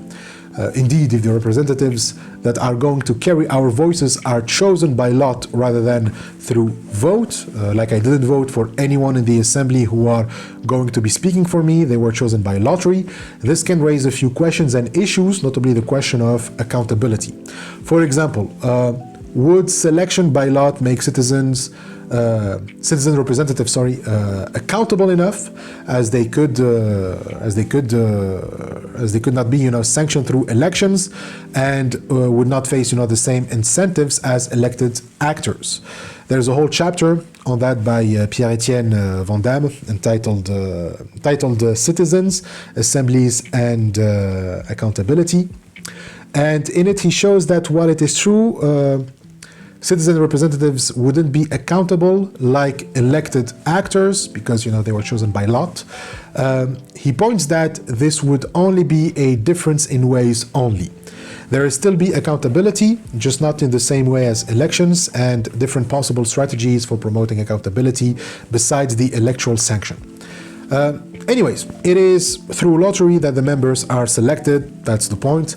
The members of the assembly are chosen by controlled lottery, giving then equal and fair chances to everyone to be actually a part of the assembly and make their voices heard. In mainstream politics, those who are going to propose policies or measures for political action are selected by election, right? People constituting parliaments and Congress, whose job is to legislate and decide about political actions and get their legitimacy through election. That role now belongs to the Citizens' Assembly. They are the ones deciding on the political actions. And on June 21st, 2020, a list of 150 measures was presented to the then Minister of Ecology, Elisabeth Borne. And so these include the ban the construction of new airfields starting in 2025, the complete stoppage of domestic air routes, the banning of car advertisements, the lowering of speed limits on expressways, and the introduction of taxes on the wealthy to fund further climate change prevention measures. On top of this, the Assembly proposed the introduction of a specific clause related to climate change into the French Constitution, as well as the introduction of a referendum that would define and enforce the crime of ecocide. So, an ecocide is the widespread, severe, and systematic destruction of ecosystems to the point of causing serious harm to the environment, local communities, or even humanity as a whole. So the French Assembly didn't just ask for simple measures, they wanted the law to enforce crimes committed against the environment as well. Even, demanding that ecology and respect for the environment becomes a constitutional right. And as such, if anything leads to or contributes to environmental degradation, that should be viewed as a big crime. Measures here are taken to even attack things that we never consider that harmful to the environment. The banning of car advertisement, for example, and domestic air routes. That's when you take a plane to travel inside the country. like in the US, where you need to take a plane to go from Washington to LA, of course, for example. So France is smaller than the US, so you don't need to cover much distance as to require a plane. And the car advertisement thing is because the car industry is one of the biggest contributors to the eco-crisis. And the measures taken here are targeting it. Their goals are to reduce the number of cars and invest more in public transportation as a measure to reduce emissions and also to reduce driving expenses. So we see a certain radicality of these proposals, which Saito says cannot be separated from the radical nature of the assembly.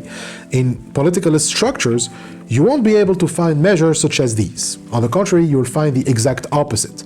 Much of the proposals were point by point opposed to the measures wished for by the French government, and were therefore not just more democratic, but tended towards more efficient measures to combat climate change than any measure ever proposed by a politician. Saito also highlights that this radical mode of democracy in the form of the assembly came from a social movement. Without the movement of les Gilets jaunes or Extinction Rebellion, such assemblies would have never been possible. No politicalist would have ever suggested to make one, or if it happens, it would be an isolated proposal. It would be directly attacked as dangerous and likely to disrupt democratic procedures by other politicians, so gaslight as usual, and would be discarded as folk politics. Politicians always do this. They'll scorn citizens, calling them incoherent, misinformed, incapable of understanding the necessity of the measures taken by politicians, etc. By the way, Macron does this all the time. Whenever he holds a debate or goes to talk with citizens, he always gaslights them by saying that they don't understand what he's doing, or that what he does is the best and the most reasonable thing possible. And so this usually portrays citizens as short-sighted or lacking common sense. And so if we allow them to make proposals or demands, it's going to be vague and abstract. No concrete measures would come from citizens or citizen assemblies. And so this is something you hear a lot. Social movements never offer concrete demands. They lack such skills that only politicians, and experts possess. But when we look at the demands of, the June 21st Assembly, those were pretty concrete. Now, it's true that social movements can offer no concrete demands sometimes when they don't have access to organized structures like these assemblies. When their mode of political participation is restricted, it's going to be harder to coordinate their voices into concrete demands. But when they are giving more democratic mode of political participation, I say given, but really those modes are taken by the social movements themselves. No politician is going to give out of the blue, this space and with the political power that it requires to enact change.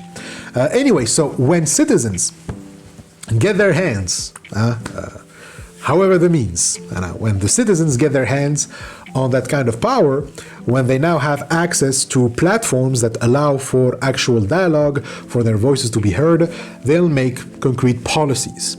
But those assemblies are indispensable. What Saito means is that even if social movements were able to make concrete demands and policies in the first place without having to perform those direct actions or through citizens' assemblies, those demands wouldn't go through. For a policy to be taken seriously, it needs to come from a social body that has political power, that is recognized as having, the legitimacy of making such demands. So they need to have power, they need to actually be a threat if their demands aren't heard and taken seriously, otherwise they are completely inoffensive to the apparatus. And thus, why would the apparatus, the politicians, the governments, bother to hear them? So the state therefore needs to be afraid to some extent of the people's power. It needs to be aware that if it doesn't take their proposal seriously, the people will fuck their shit up. So to be able to exert such pressure on politicians and governments, the people need these structures. They need citizens' assemblies. They need the folk politics. If these movements had simply made concrete demands in the first place, they might have affected public policy in some form or other, but the current system of representative democracy would have remained unchanged. Furthermore, the content of the proposals would surely not have been so revolutionary. What the creation of citizens' assemblies shows us is that social movements can renovate democratic processes and use the power of the state without sliding into climate Maoism.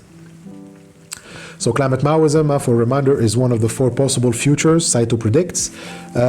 In that future, because people didn't establish democratic management of the commons and the crisis was only worsened, it was only worsening, that the state had to step in and rule with an iron fist to impose equality and sustainability. So climate Maoism is rooted in the idea that the people cannot organize or give proper proposals to combat climate change, and therefore it is necessary that an authoritarian state does it for them. It's just, ruthless politicalism pushed to its extreme. So what the Citizens' Assembly show is that we cannot turn everything to the political elite and experts. We cannot just say, let's hand everything to them, let them deal with the climate crisis, and we just keep going on with our lives as if none of it is our business. In other words, we cannot not take responsibility in this. The climate crisis concerns everyone, true, but at its heart lies class struggle. The disparities between the core and the periphery, which cannot, be solved by politicalism. Like we've seen, handing power over politicians to decide on these matters only makes the situation worse. We cannot leave it up to the political elite and to experts to determine the future. And so this is what arguments like Bastani's eventually lead to. Our role is just to vote. The rest is up to those elected.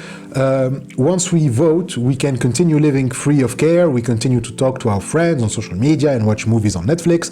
In short, keep enjoying our imperial mode of living. We've already identified the imperial mode of living, IML, just going to call it IML, as a driving force behind climate change. If we leave it up to politicians to change things, and if by miracle they actually make changes, then it means that the things we enjoy right now are going to take a whole different form, a form that we aren't prepared for. In the very beginning of the book, we talked about how SDGs and eco-friendly gestures are the opium of the masses. As long as we perform them, we can have a clear conscience. But that simply means that we would feel even more justified in pursuing the kind of lifestyle that is precisely causing the climate crisis in the first place. We can keep buying new iPhones every 2 years, wearing the last fashion available at Zara and H&M, and eating burgers at McDonald's. All of them, by the way, Zionist companies. It's like we've made a deal. As long as I recycle or whatever, you won't be bothering me into abandoning or having to transform my lifestyle. And voting is no different. I voted for the ecological candidate, so leave me alone. I did my share already. I don't have to attend any assembly to think about this issue more than I have to, especially when thinking about it make me realize that I have to give up on the IML. And so this is precisely what Bastani's luxury communism promises. It's another way to reassure people that their imperial mode of living is still valid and they still can hold on to it. It's another arrogant, wishful thinking that claims that we cracked the code. We found the magic formula. We don't have to give up our IML. All you need is to follow my commands. Vote and leave it to the politicians and experts, and you will see you will be able to keep enjoying the kind of life that you have now. And we promised we will make it so that you never have to be bothered by your conscience ever again. So he says, Saito says, to take this argument to its logical extreme, Bastani's luxury communism would permit the freedom to circle the globe in a private jet just to sample the food at every fine-star restaurant on Earth. After all, new technology will allow us to ignore the limitations of both dwindling resources and the Earth's environment. So what Bastani is advocating for then is just more consumerism, a consumerist abundance. That's what he takes to be communism.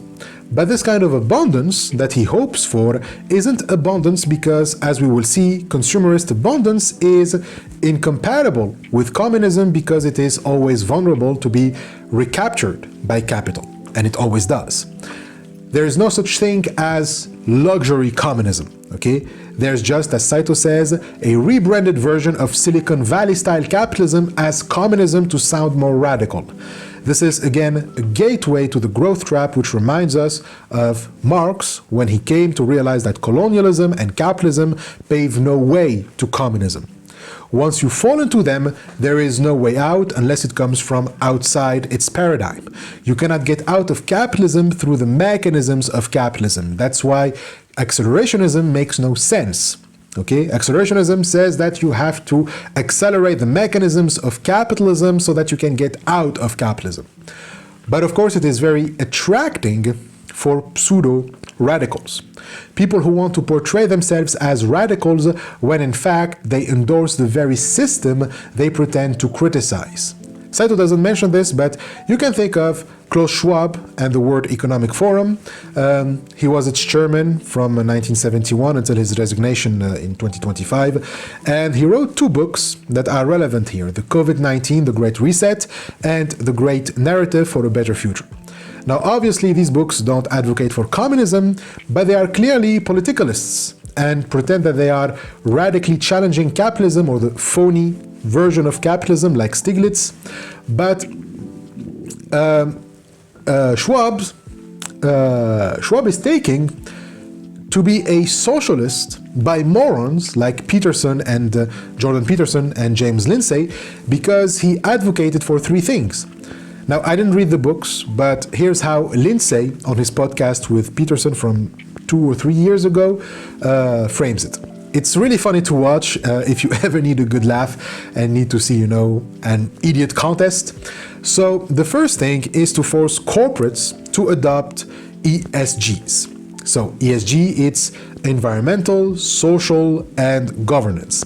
And so these are approaches to investing which evaluate a corporation's social and environmental impact. So basically it's an SDGs. And second, there is target the young generations, transform the youth to demand ESG. And third, rewrite the social contract. And then he says, so this is Lindsay who says that Schwab claimed that with these three elements, you will change the economy from one of production and consumption to one of caring and sharing. And right there, Peterson and Lindsay, they go, oh, communism.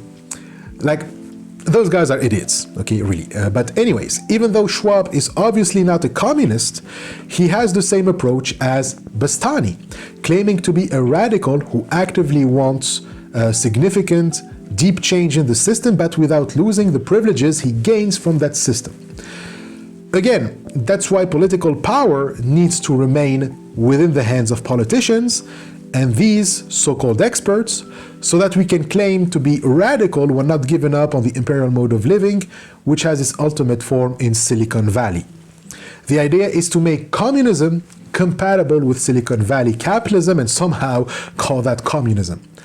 Again, this is gibberish. You cannot ever get to communism or socialism from within capitalist paradigms. So this should reassure Peterson and Lindsay. Like, don't worry, you'll never get communism from the World Economic Forum, so chill. But this also applies to Bastani's luxury communism, which is supposed to emerge from capitalist and market logic. Again, it's impossible, you can't, and the appeal to accelerationism simply allows these idiots to get the best alibi for more of the thing killing the planet. This, which is, the imperial mode of living. So here Saito says something else. He says that accelerationism isn't just appealing because it provides the perfect excuse or justification for the IML, it's also a symptom of, quote, the unprecedented levels of powerlessness experienced by those of us living in the global north. We feel unconsciously that we have no say and that we cannot exist without capitalism. This leads to an impoverishment of the imagination of the left, which should be thinking up solutions to this conundrum. Humanity has created technology that allows it to dominate nature more than ever before, and its influence is felt on every inch of the planet. Yet we feel more powerless than ever in the face of nature's power. So this is interesting because he says that the appeal of accelerationism that accelerationism enjoys comes from a lack of imagination. And so this is referring to Frederick Jameson's famous expression that it is easier to imagine the end of the world than the end of capitalism. Saito will quote it, by the way, in the 7th chapter, so we will come back to it soon. But it basically says that we've become unable to imagine that there are actual alternatives to capitalism. That capitalism has become the very framework by which we understand reality. It gained an ontological weight now. And so even when we try to overcome capitalism, it has to be through the mechanisms of capitalism itself. Even the way out is itself the thing that keeps us trapped. So we have to comply with capitalism in all aspects of our lives. And Saito explains this lack of imagination by the politicalist framework. Capitalism made us feel completely powerless to change things because whenever we try, politicalists show up and remind that change is valid only when it comes from them. In other words, they remind us that we are powerless and they have the power, thus they are the ones to decide on, anything. So if they are the leaders, they are the charismatic and competent ones, and if capitalism is still around, then it means that capitalism is the way to go, and change must be enacted from within its parameters. Also, there is the point he makes about technology, like capitalism and politicalism, two forces, capitalism and politicalism, it forces us to lack imagination even about technology. Capitalism forces us into viewing technology not as a tool to have a healthy and controlled metabolic interaction with the natural world within its limits, so that both nature and human flourish. Instead, it views technology as a tool to dominate nature and forces this vision down on us.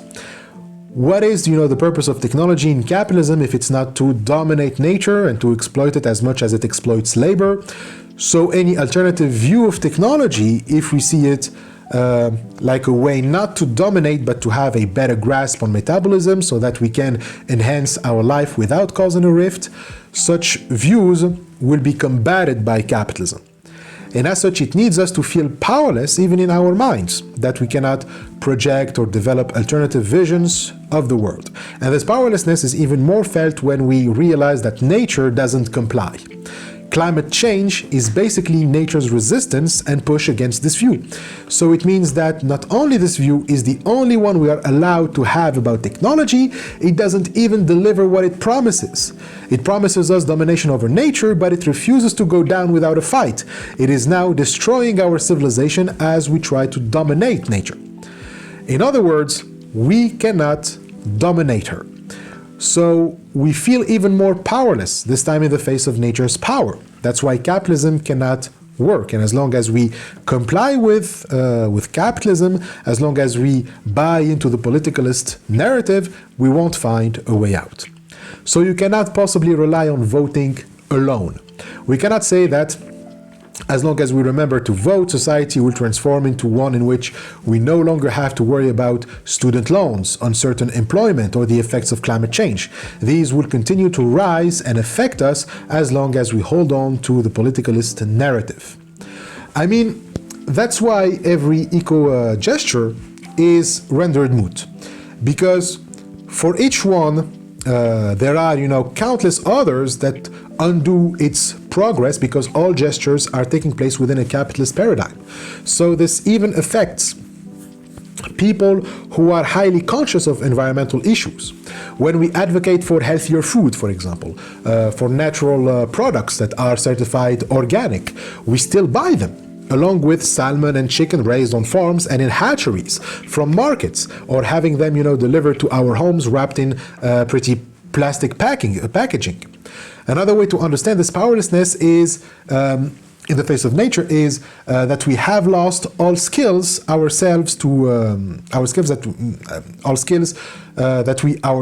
we can have. So wait, I'm gonna rephrase that. So we have lost all skills to live in contact with the natural world. Most of us lack the ability to, raise animals or catch fish for ourselves and prepare them properly for consumption, for example. So we rely on others, on machines and businesses to do it for us. We have then become dependent on capitalism in the sense that we lost the power to support ourselves as living beings. Hence, we need to exploit others to do that for us. We then, by necessity, become reliant on capitalism, on power dynamics between those who possess the means of production and those who still possess that know-how, those skills that we lost, and now must keep those people under our orders, one way or another, to supply us with the necessities of life. In the past, not only could people do these things, they could even make the tools necessary to do it themselves. Compared to them, we have been swallowed up by capitalism completely, lacking the power to support ourselves as living beings. We cannot survive without commodities. We have lost the know-how necessary to live in concert with nature. All we know how to do anymore is to live our urban lifestyle surrounded by the exploitation of the periphery. So what is relevant about politicalism is that it only leads to one single solution, the solution to climate change without facing the problem of powerlessness within capitalism. Politicalism doesn't seek to address this fact that those who rely on capitalism rely actually on the exploitation of the periphery to survive because they have lost all skills to support themselves to transform the natural world in order to satisfy their needs. So it only means one thing. Politicalism is an attempt to avoid climate catastrophe while preserving the lack of skill of those enjoying the imperial mode of living. Hence, it has to maintain the dynamic between the core and the periphery, since the core would die instantly if the periphery stops supplying it. So it needs to find a way to maintain its dominance over the periphery somehow, and this is by separating conception and execution. We'll come back to this, but it's ironic because it was precisely this separation that made people living in the North completely powerless in face of nature and therefore powerless in front of capitalism, since they rely on it for supply. I like also the quote mentioned by Saito in footnote 113 from English environmental activist Rob Hopkins. It is no exaggeration to say that we in the West are the single most useless generation in terms of practical skills to which this planet has ever played host. So that's a good burn, honestly, and it's from his book, The Transition Handbook, From Oil Dependency to Local Resilience. And you will find the quote in the 7th chapter, Harnessing the Power of a Positive Vision. It's around the end of the section, why visions work. So it's basically saying that the way out of climate change is to dare imagine a world without it, which means a vision of the world and our lifestyles that will look very different from the present one. It's a world without the levels of social inequality we see today, the levels of obesity, the record levels of indebtedness, the high levels of car use and alienating urban landscapes, which are all, possible only because lots and a lot of cheap energy, the same responsible for climate change, is being, consumed. So he's referring to oil here, and he goes on to say that only a culture awash with cheap oil could become de-skilled on the monumental scale that we have, to the extent that some young people I have met are lucky to emerge from cutting a slice of bread with all their fingers intact. Yeah, this is a quote from Hopkins. Yeah, he is a savage. There's another source mentioned in the note, and this one is by Ivan Illich, so the French philosopher, from his book Energy and Equity. And so here too, Illich, he addresses this feeling of powerlessness in the essay The Radical Monopoly Industry. Although his notion is in relation to mobility, Illich doesn't refer to powerlessness, but uses the notion of radical monopoly to describe it. Something, gains a radical monopoly when it becomes the dominant means of satisfying needs that formerly occasioned a personal response, making us completely dependent on that dominant means. He refers here to the transportation industry. For us to move from one place to another, all we needed is to move. Okay, this is called transit, self-powered movement, walking, biking, etc. It is based on human effort, equal for almost everyone, and creates shared benefits. On the other hand, you have transport. Okay, you have transit and you have transport. So transport is a motor-powered movement, cars, buses, planes. It is industrial, costly, scarce by definition, and thus creates competition where one person's gain often means another's loss. When motorized transport dominates over transit, society suffers a deep structural shift. At that point, people can no longer rely on their own capacity to move. They become dependent on an industrial system that dictates speed, distance, and rhythms of life. In other words, a radical monopoly happens when an industrial product or service doesn't just compete with alternatives, but redefines the very way a basic human need, like moving, learning, healing, is met. And so it pushes out all other ways of satisfying that need. Cars create a radical monopoly over traffic by making, walking or biking impractical. Schools create a radical monopoly over learning by making education inseparable from institutional teaching, etc. And so politicalism relies on such powerlessness. And so these monopolies, they turn people into mere consumers. And so politicalism focuses on attaining sustainability through consumer choices only, since it is to that we've been reduced, to consumers, always relying on the labor of others while they don't rely on us. And hence the power dynamic that needs to hide this fact by legitimizing our control over the means of production, and such is the lifestyles of health and sustainability, the LOHAS. It argues that to be healthy and to live in sustainable societies has to be through consumption alone. Since we've completely rendered powerless in political decisions, in our reliance on machinery that we don't even understand, since it was made by the skill and labor of others on whom we also rely, then we have convinced ourselves that we cannot live in any other way. The only option then is to keep pushing towards this consumerist lifestyle.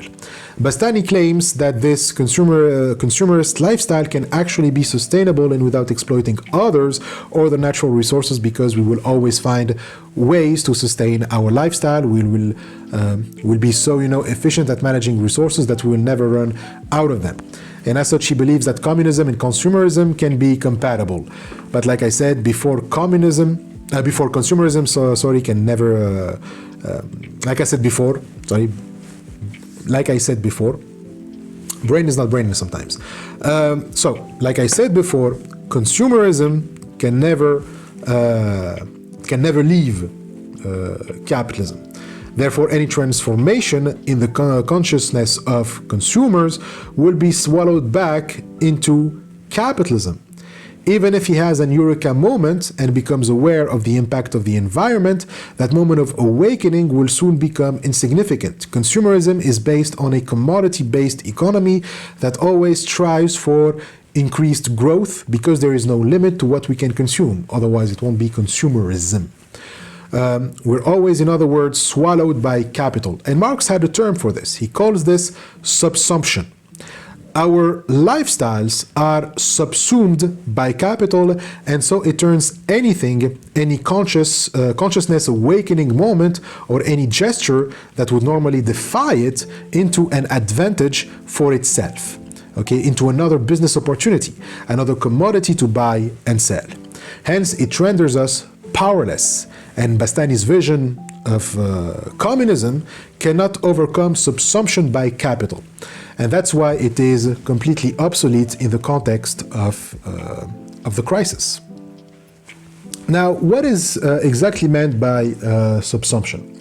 Because it's a very important term and we need to say a few things about it. So, Marx defines subsumption as the process by which the social relations of production penetrate the labor process itself. That's the definition, by the way, given in the Encyclopedia of Marxism on Marxist.org. The process by which the social relations of production penetrate the labor process itself. So you have two distinct things, all right? You have the social relations of production on the one hand and the labor process on the other. The labor process is the process that leads to a production. Right? To produce something, that is a process that transforms an input into an output. That's what labor does. It transforms materials into products. So, it's the technical side of work. How humans use tools, technique, and knowledge to transform raw materials into useful products. For example, a shoemaker cutting leather and stitching shoes. But production has also social relations, meaning relations between individuals within a certain social framework. In other words, it's the social side of work. Who owns the means of production, who works for whom, who controls surplus, etc. For example, whether the shoemaker owns his workshop or if he works for a capitalist boss. So there's, the labor itself as a process, and then the social conditions under which, social circumstances that labor is conducted. Subsumption is when the social relations penetrate the labor process itself, meaning that the labor process now is penetrated by those social relations, meaning that the labor process reflects those social relations. To subsume means to bring under or to absorb. Here, the social relations absorb the labor process itself. The shoemaker doesn't just make shoes, he does it in a way that reflects or favors the social relations under which it was executed. And so this isn't bad in itself, because of course every labor process is going to reflect to a certain extent the social relation of its time.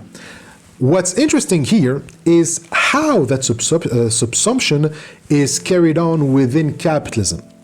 How does how do the social relations of production subsume the process of labor in capitalism? How do they transform labor? Marx says that they don't transform them right away. There is like a first stage called formal subsumption, and so this corresponds to primitive accumulation of capital. There is an already existing labor process with its techniques, markets, workers, means of production, etc., and capital starts absorbing it. At this first stage, the labor process doesn't change. It remains exactly the same. It keeps unfolding like it used to do so in the past. The only thing that changes is that now those means of production, the workers' means of subsistence, become monopolized. Okay, someone else who is not using them claims them to be his property, and therefore for the workers to have access to those means, they have to go through this new owner who allows them to use those means, allow them to produce as they did as they did before, as they always did.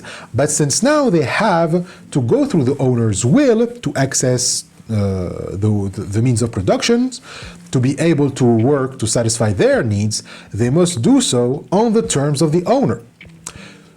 They are therefore compelled to submit to wage labor.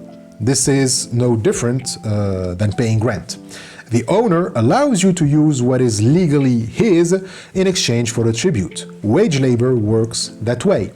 Instead of directly consuming what you produced, now you have to do it through a medium, which is money. You work on someone else's field or machines with their tools, and you get some money to exchange with the products that will satisfy your needs and desires. But some of the money that should go to you go to the owner for letting you use his means of production. And so this is surplus value, a value created by your labor, but is subtracted from your salary and goes to the owner's pocket, just like rent. In formal subsumption, this is absolute surplus. Surplus increases by extending the working day or intensifying work, but without changing productivity. The worker produces more surplus because they work longer hours beyond the time needed to produce the value of their wage, the necessary labor time. Example, suppose a worker needs 4 hours to produce value equal to their daily wage. If the working day is 8 hours, the other 4 hours are surplus labor for the capitalist. If the capitalist extends the working day to 10 hours, surplus labor rises to 6 hours, so more absolute surplus value. It depends on lengthening labor time or increasing sheer effort, not on changing the technique of production. Even a raise in productivity doesn't affect the technique of production itself, so it doesn't change or transform it. So far, the process of production doesn't change. It remains the same, but the social relations did change. That's why just formal. After a certain point, it is the labor process that begins to change. And this is necessary for capitalism to develop, to grow, and to accumulate more. So the labor process is going to transform in order to fit adequately with the social relation of capitalism. In other words, capitalism is going to create its own labor process, one that reflects completely its social relations so that we can get a real capitalist labor process. We have now a kind of productive forces that could only arise on the basis of capital. So far, capital uses productive forces that predates capitalism and have arisen on the basis of another system, feudalism. And so this restricts its accumulative power. But if it creates productive forces on the basis of capital, then it is unlimited power. Labor serves capital, it becomes the instrument of valorization process, of creating value as such. Remember when we talked about this in Marx's eco-socialism, when we distinguished between use value and value as such. In formal subsumption, this was already taken place. Marx in Das Kapital Volume 1, in the first pages of the 16th chapter, Absolute and Relative Surplus. He says, a merely formal subsumption of labor under capital suffices for the production of absolute surplus value. It is enough, for example, that handicraftsmen who previously worked on their own account or as apprentices of a master should become wage laborers under the direct control of a capitalist. But as I said, in formal subsumption, the labor process doesn't change. It just corresponds to the period of manufacture between the 16th and the 18th century. Production under capitalism then was still handicraft-based or tool-based. Workers still use hand tools, not industrial machines. Productivity was increasing because, of course, the division of labor and task specialization was introduced, but workers often continued the same kind of labor they did as artisans, but now under the command of a capitalist who bought their labor power. Capital took hold of labor, but it didn't fundamentally transform the technique base of production yet. With the Industrial Revolution, however, things changed. We get into the period of the modern factory, with its constant revolution of production techniques and methods. And now we get to real subsumption. From now on, it's not just the worker who is the real lever of the overall labor process, but an ever-increasing number of types of labor.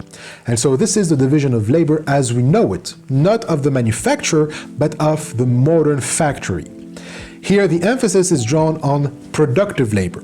Now we try to increase productivity. We try to spot which kinds of labor are productive, which ones aren't. Those who perform productive labor are classed as productive workers, workers directly exploited by capital and subordinated to its process of production and expansion.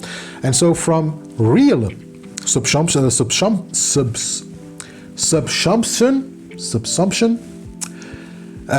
we get relative surplus value. We now increase surplus value by reducing necessary labor time through raising productivity. If productivity raises, the worker produces the value of their wage more quickly, leaving more of the working day for surplus labor, even if the total working day stays the same. So let's go back to our same example of earlier, the worker with the wage of 4 hours worth of labor. Now, thanks to machines or division of labor, they produce this wage value in only 2 hours. In an 8-hour day, surplus labor rises from 4 to 6 hours. And so here surplus value depends on transforming the labor process itself. Technology, organization, cooperation, not just working longer. Because yes, here labor transformed itself.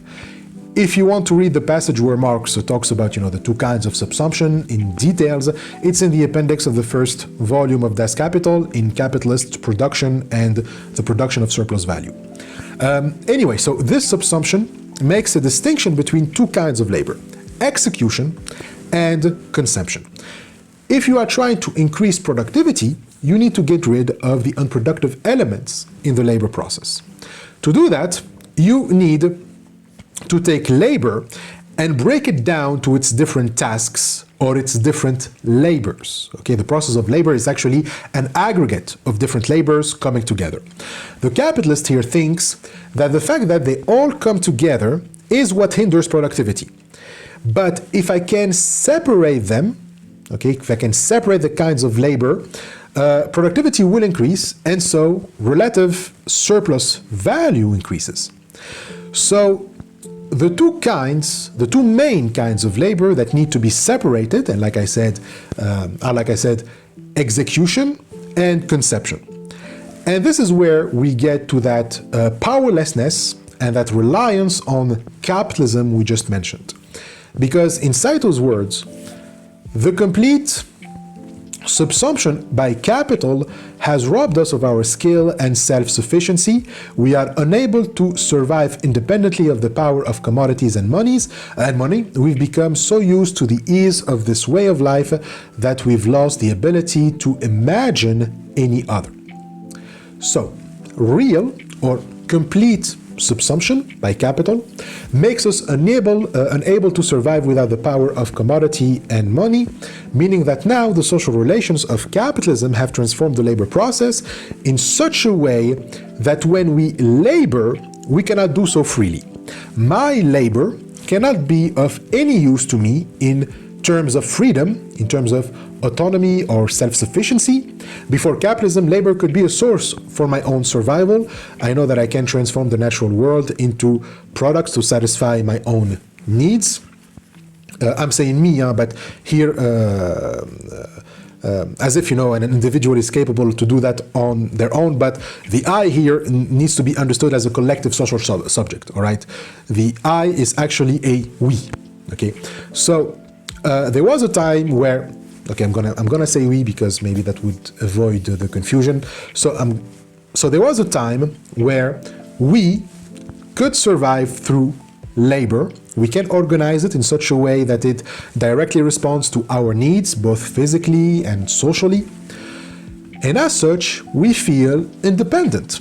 We have the skills to be independent from power dynamics regarding production. In other words, your social group doesn't need a boss. It doesn't rely on anyone, and certainly not on capital, in order to satisfy its cravings. And again, I'm talking about this collective social subject, not an individual subject. But the subsumption to capital takes away that self-sufficiency and independence, because now, in order to raise productivity, we had to make this distinction between execution and conception. Now, why is that a problem? Well, here Saito mentions an American Marxist, Harry Braveman's argument from his book, Labor and Monopoly Capital. So in chapter 1, Labor and Labor Power, so here's how the argument goes. Labor is what creates humankind. It's our distinctive feature as human beings. Now, animals, yeah, we can argue they perform labor too, but we do it on another level, one that transcends instinctual labor. An animal performs labor instinctively, and thus an animal's labor is always confined to the realm of necessity. We'll explain this in more details in a minute on what is the realm of necessity, but let's just say that when an animal performs labor, it's just to satisfy its physical and instinctive needs. Okay, what it does has been assigned by nature and stamped upon the genotype in the form of instinct. Okay, and as such, an animal always labors in accordance with its instinct, even if it's being used by humans. Instinct and execution are indivisible here.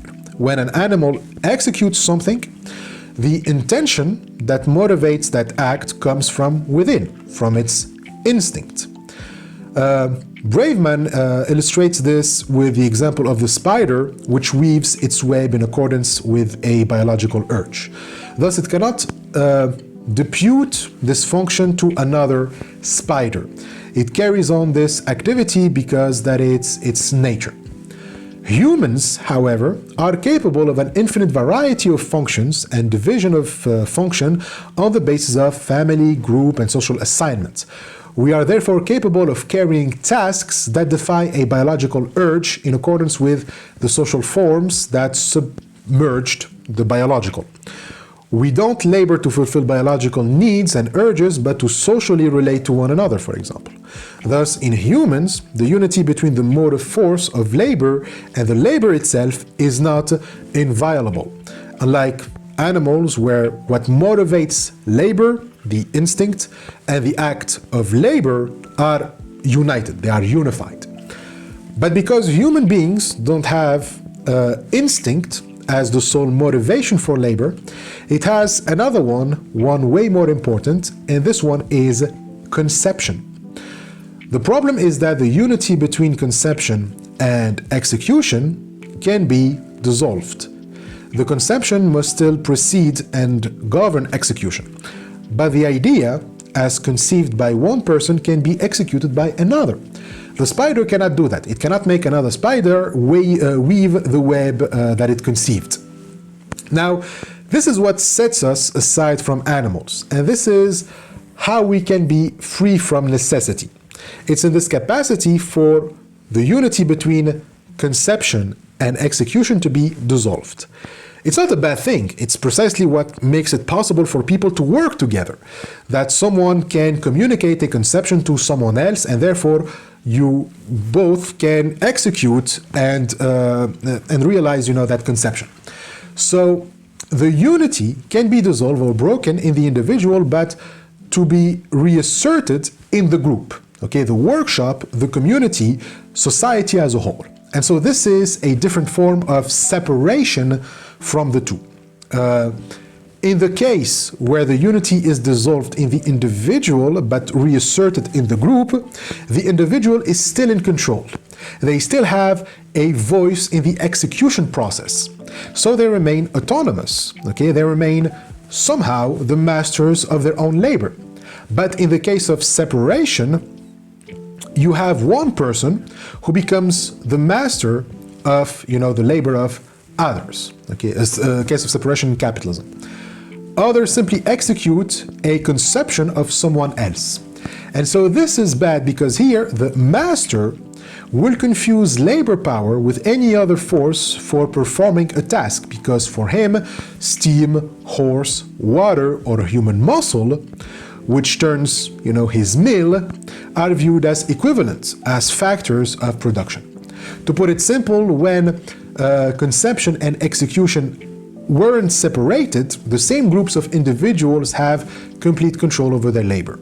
In the case of an individual artisan, to illustrate this, an artisan conceives of chairs that he wishes to create. So this is conception. And then he proceeds to execution. He uses plans and chisels to make them. So both parts of the labor process are unified. I know what I'm doing with my execution labor because I conceived of my labor's purpose. Okay, so there is a unity, a unified flow that links all parts of the labor process.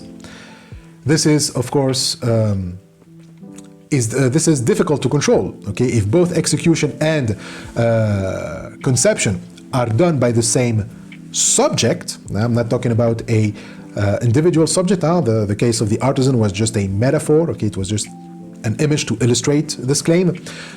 So the subject is always collective.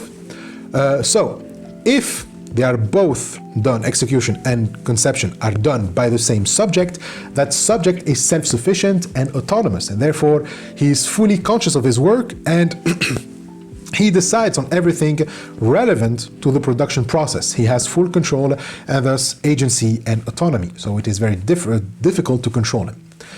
But what happens if you separate the different parts? What happens if someone else does the conception?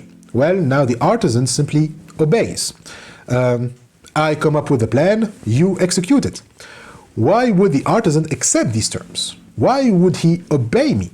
I mean, he can, of course, if he is convinced of what I'm doing, but then that means that he has also to be able to do the conception himself to some extent. He needs to have the freedom to be able to do the conception. Not that he has the skills to, conceptualize like I do, but that the ability to acquire such skills must be available. And in that case, there is no unbalanced power dynamic between us. If he doesn't like that I'm bossing him around, or doesn't like that I'm forcing things on him and, get hurt in his pride or whatever, he can just walk away, right? He is capable of doing, or at least he's capable of acquiring the conception as well. So nothing really binds him except a free social contract here. The only reason he accepted it is because we can save time and effort if we divide the tasks. In a communist setting, each individual would be, capable, would have access to conception, okay? And therefore they would be able to perform most of the tasks in the labor process. And so to minimize efforts and optimize time, we can take turns on those tasks, meaning that we would possess many skills, and that would guarantee our self-sufficiency. That's not what the division of labor under capitalism is. It is supposed to make people unable to do the tasks assigned to others. Therefore, we lose all control over the labor process because we no longer grasp it. We, as a subject, okay, not as individuals, as a subject. We end up doing things we don't even know why we are doing them because we never had a say in their conception in the first place. Then I can always keep dividing these labors into further parts. And so that's what I said about the capitalist breaking down the process of labor. Capitalists, writes Saito, observe the work performed by these artisans. They defined each component part of the process, measured the minimum time needed to perform each task, and then recreated the process in a more efficient way by dividing the labor among several people.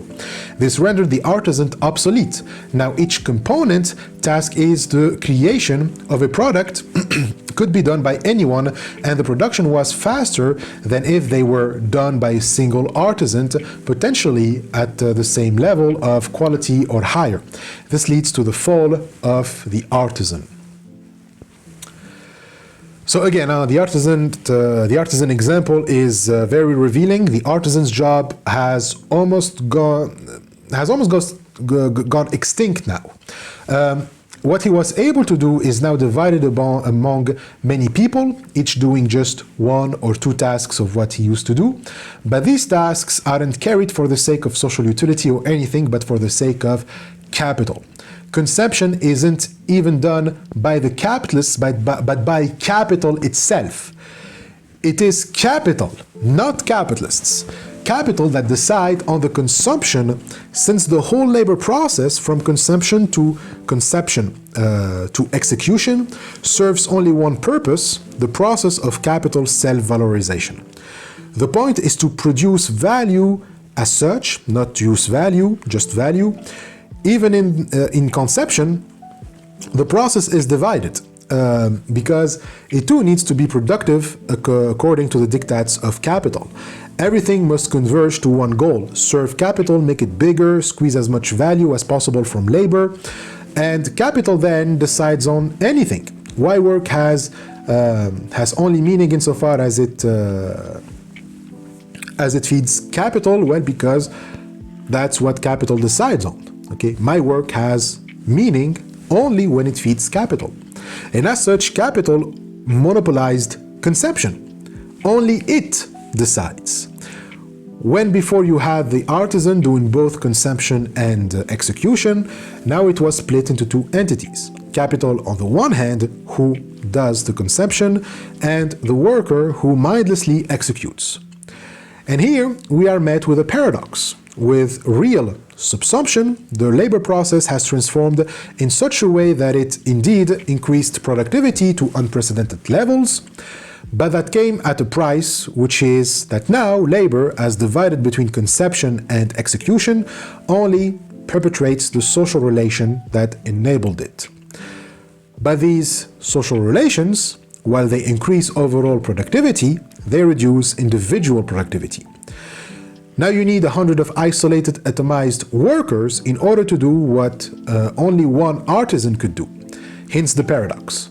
So this realization of work resulted in the sharp rise in productivity for society overall, yet the productive skills of individuals went down. Modern workers are unable to create a complete product alone in the manner of the artisans who came before them. The people who assemble our computers and televisions are ignorant of how computers and televisions actually work. This means that workers cannot conceive of their own labor outside its performance under capitalism. Having lost their self-sufficiency in this way, workers become mere cogs in a machine. They've lost the subjective agency of consumption. So this circles back to our conversation about lacking in imagination. The subsumption of capital didn't stop at just labor.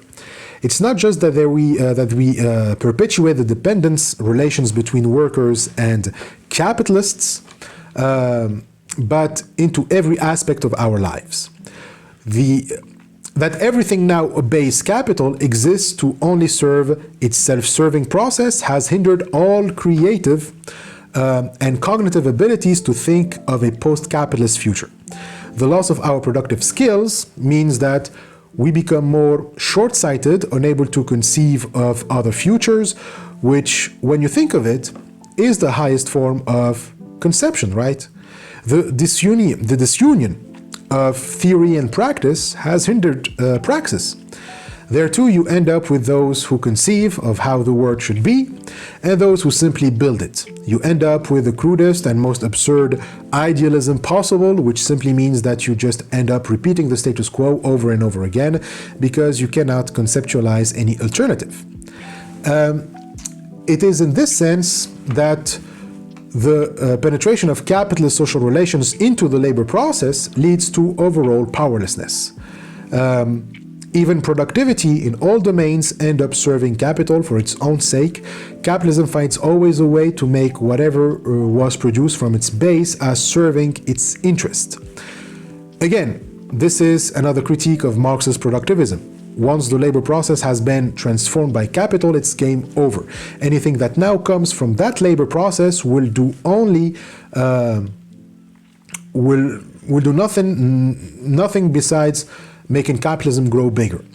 And so accelerationism thinks that you can get it, that you can, feed it so much that it will burst. But no, its hunger is like, the jar of the Danaids in Greek mythology. They are sisters who were sent to hell for murdering their father, and their punishment is to fill a jar with water. But the jar is always leaking. It's like a bottomless pit. And so in short, it's like we end up running in circle. Now the logic of capitalism has spread in all aspects of existence. The more it invades us, the more we are obedient to it, the more we accept it as the status quo, as the foundation of reality itself. And so this is capital's hegemony. It is only from outside that it can be overthrown, from a denial of its ontological status, it's only then that we can fight it. And here we get to why consumption never leads to communism. Is because the quantity of products needed for the imperial mode of living can only be achieved through locking technologies. Okay, so let's explain. Saito says that if capital's hegemony completes real subsumption, we'll see clearly the dangers of Bastani's accelerationism. If it relies this much on politicalism, it's because it is inherently complicit in the separation between conception and execution. Politicalism is the political expression of this divide. Politicians and experts are the brains, and we, the people, simply carry out their designs. The kind of labor that is required to justify this division of labor has to be a labor that reflects it perfectly. Only a labor that blindly and faithfully posits unfettered productivity as its purpose corresponds to this. And this is precisely what Bastani needs. His accelerationism, we've seen, wants to accelerate the development of new technologies, right? The consumerist lifestyle he advocates can only be achieved with the development of new technologies from within a paradigm of separation between conception and execution. What this means is that in order to achieve the luxury abundance of communism, he hopes, and to maintain it, we are forced to widen even more the gulf separating conception and execution along with the hegemony of capital. And this is the only logical conclusion of his argument. If you need this much productivity to produce this much luxury, even if it will be, free for people to have, like that's your end goal, you need to realize that you need to realize what it will require. Okay, the kind of technologies needed for this, for this goal, will never be the kind of technology compatible with the union of the labor process. Okay, it's only possible if we grow the gulf between conception and execution to its extreme. And so here's the consequence. This will lead to a situation in which decisions about what technology should be used and how become the sole province of the handful of experts and politicians who hold the power to conceptualize the future. All capital would have to do then is subsume them. Even if various problems really can be solved using new technology, it's very likely that its application will be handled in top-down manner by a select elite few. And I think this is pretty obvious. That's why politicalism and accelerationism go hand in hand. Accelerationist measures can only become a reality within politicalist frameworks, when conception and execution have been so far apart from one another, and when power has completely become the monopoly of an elite. Saito gives the example of a technology contemplated by accelerationists to prove the kind of technology such measures has to promote in case of climate change. Of course, it has to be technologies that require such gulf. Enters geoengineering. This too is one of those adaptive strategies. Okay, even Paul Crutzen says Saito, the guy who coined the term Anthropocene, is in favor of it. Like even the guy who came up with the Anthropocene prefers that we adapt to it rather than overcome it. So, geoengineering is pretty simple in principle. It's just an attempt to control the climate by intervening into the planetary system itself. Okay, only that. So how can we do that? Well, we can cool the Earth by blocking sunlight with sulfuric acid aerosols sprayed into the stratosphere, or place a mirror in space that would deflect the sun's rays, or promote photosynthesis by scattering iron in the ocean to make it fertile enough to support the huge growth of phytoplankton. So, when you read this, if you are mentally sane, you should go like, are these people crazy? They take these solutions for granted without even considering their risks. Like we're talking about tampering with the Earth's very structure. No matter how cautious you are, the risks are way too high. I mean, we are talking about releasing huge amount of iron and sulfuric acid into the environment. Think about the consequences that this would have on the climate and the oceans. Who knows what side effects that will have on the Earth's ecology and people's lives and livelihoods. Saito says that we are facing a good chance that acid rain and air pollution would increase, that rainfall patterns can change significantly, and these aren't things to take lightly. They can have extremely bad effects on farming and fishing, causing even more damage to regions that can barely afford more damage. Geoengineering is the paramount of hubris and indifference towards the fate of people living in the global south. It's again the same logic that we have exposed with Nordhaus when he said that it's okay if rises in temperature would annihilate agriculture since it only contributes to 4% to the global GDP. The same logic is at play here. The North can afford to take these risks because those who are the most likely to be hit by these risks are the usual African, Asian, South American countries. Like Saito says, there is every reason to believe that such costs are being carefully calculated to hit Asia and Africa more than America or Europe. It's the same capitalist story all over again. The burdens are externalized as the metabolic rift grows deeper. And yet, even in the face of this possibility, some still persist in calling for a top-down society ruled by capitalists and a handful of politicians. So this is clear. We are seeing the intricate relationship between top-down societies ruled by politicians and capitalists, the push for accelerationist measures, and the externalization of cost. These always go together. If you have a top-down social structure in a capitalist society, you can be sure that this will always be the outcome. The priority will go to technologies that will protect the top-down structure, technologies that require the separation of execution and conception, and therefore undermine any attempt at democratic and communal management of technology. So these are called locking technologies. And now we arrive at André Gorz. So we teased him a few times already, saying that despite that he is a non-Marxist degrowth theorist and the leading figure among the first generation of eco-socialists, those who rejected Marxism when it comes to ecology, he still provided a helpful analysis when it comes to these locking technologies. Now, before we explain what those are in more details, let's make something clear. When Saito criticizes locking technologies and accelerationism, he can be accused of denying the productive force and technological advancements fostered by capitalism and expecting everyone to go back to nature to live primitive, rustic lives.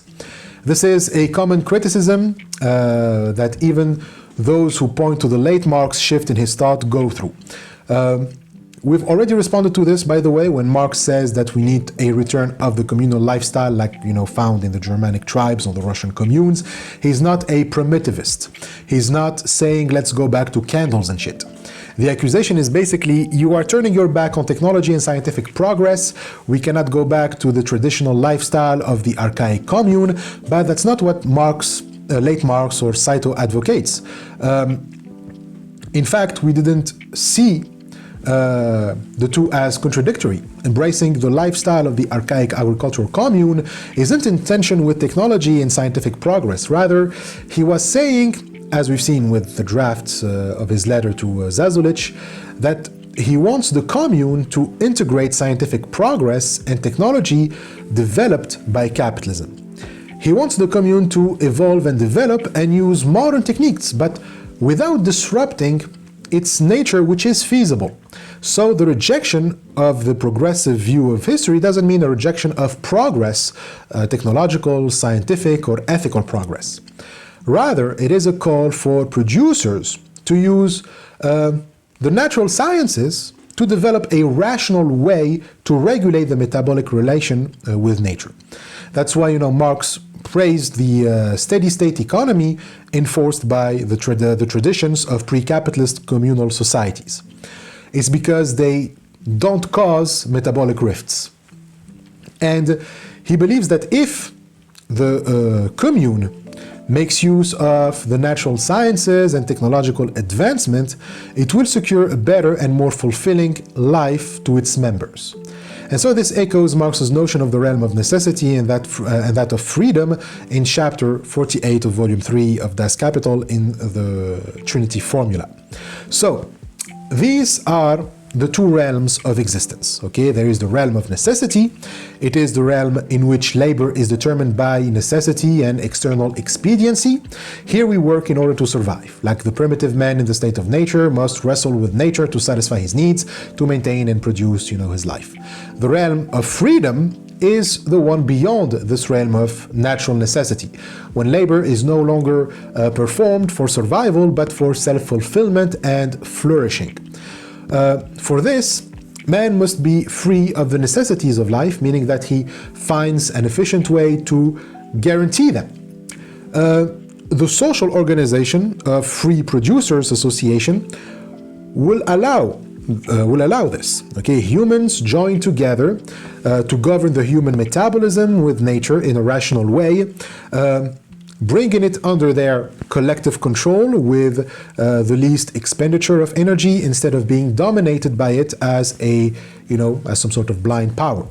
And so this requires technological progress and the use of natural sciences. Understanding nature with the sciences allows us to create the kind of technologies that will help us control the realm of necessity so that our basic needs are never lacking, so that we can focus on, other goals and activities worthy and appropriate for human nature, like, the arts, for example. The true realm of freedom, the development of human powers as an end in itself, begins beyond the realm of necessity. Once we've developed a sustainable economy that maintains the metabolic interaction with nature while providing for our needs. Hence, once the realm of necessity is secured, the realm of freedom begins. But that is only possible through technology and science. Saito here says the same thing. Criticizing accelerationism doesn't mean that we have to live like Mormons and shun technology and science. Portraying Saito and Marx as saying, the opposite is a fallacy. It is a false dilemma. Either you want a horizontal approach to manage the commons in a sustainable way, or you want to reject science. The problem isn't between embracing or rejecting science and technology. The problem is in which technology we should embrace and who gets to decide. Okay? In the case of climate change, it is obvious that we need renewable energy-saving technologies, and communications technologies beyond their current capacities. And so this is where André Gors comes in. So, Saito mentions Gors as a Marxist, and it is true. Gors remains heavily influenced by Marx, especially the existentialist interpretation of Marx by Jean-Paul Sartre. Gors was more interested in the humanist Marx, the one who puts the emphasis on alienation rather than the one who is more, economically driven, because he found in that later Marx a productivist tendency that, although was, already present in the earlier Marx, when it acquires a scientific basis, it becomes more problematic for Gors. So the emphasis on work, on human activity, on unleashing productive forces, etc., were rightly seen as a catastrophe from an ecological perspective, which led him to reject communism as a viable option to ecology. But nonetheless, if Gors was aware of the late Marxist shift in thought, then he wouldn't have to reject him at all and actually see that what he had to suggest about technology fits perfectly in Marx's vision of communism. So Gors, which isn't his real name, by the way, it's a pen name. His real name is Gérard Horst. He was an Austrian-French philosopher born in 1923, and he died in 2007 by suicide with his wife Doreen by lethal injection. She was diagnosed with terminal illness, and so they both decided to end their lives together because neither wanted to survive the other's death. But anyway, so the year after, Gors's last book was published posthumously called Ecologica, which is a compilation of texts from 1975 to his death, and in it Gors expresses his warnings about the dangers of technological development under capitalism. And the danger is that technological development under capitalism is simply under growth, has only one outcome: a negation of democracy. According to him, the productivism that leaves everything up to specialists is, in the end, linked to the negation of democracy, a negation of both politics and modernity at once. So that comes from the second chapter of Ecologica, political ecology between expertocracy and self-limitation. So in the quote from Saito, Gors is talking about a negation of both politics and modernity. And what does he mean by modernity here? And also politics. Well, let's start with the notion of political ecology. So Gors says that there are two approaches to ecology. One that is just scientific. Ecology is just the scientific study of ecosystem, not just in itself, but also in relation to technology. When you study something, you also come to understand its limits, what it can, what can damage it, how it reacts to certain things, etc. So scientific ecology also seeks to determine scientifically which technologies and what pollution threshold are ecologically tolerable. This has a strange implication. Simply knowing the limits of our industries on ecosystems doesn't push us to question those industrial practices. It's an approach that doesn't break fundamentally with industrialism, which can be synonymous for productivism.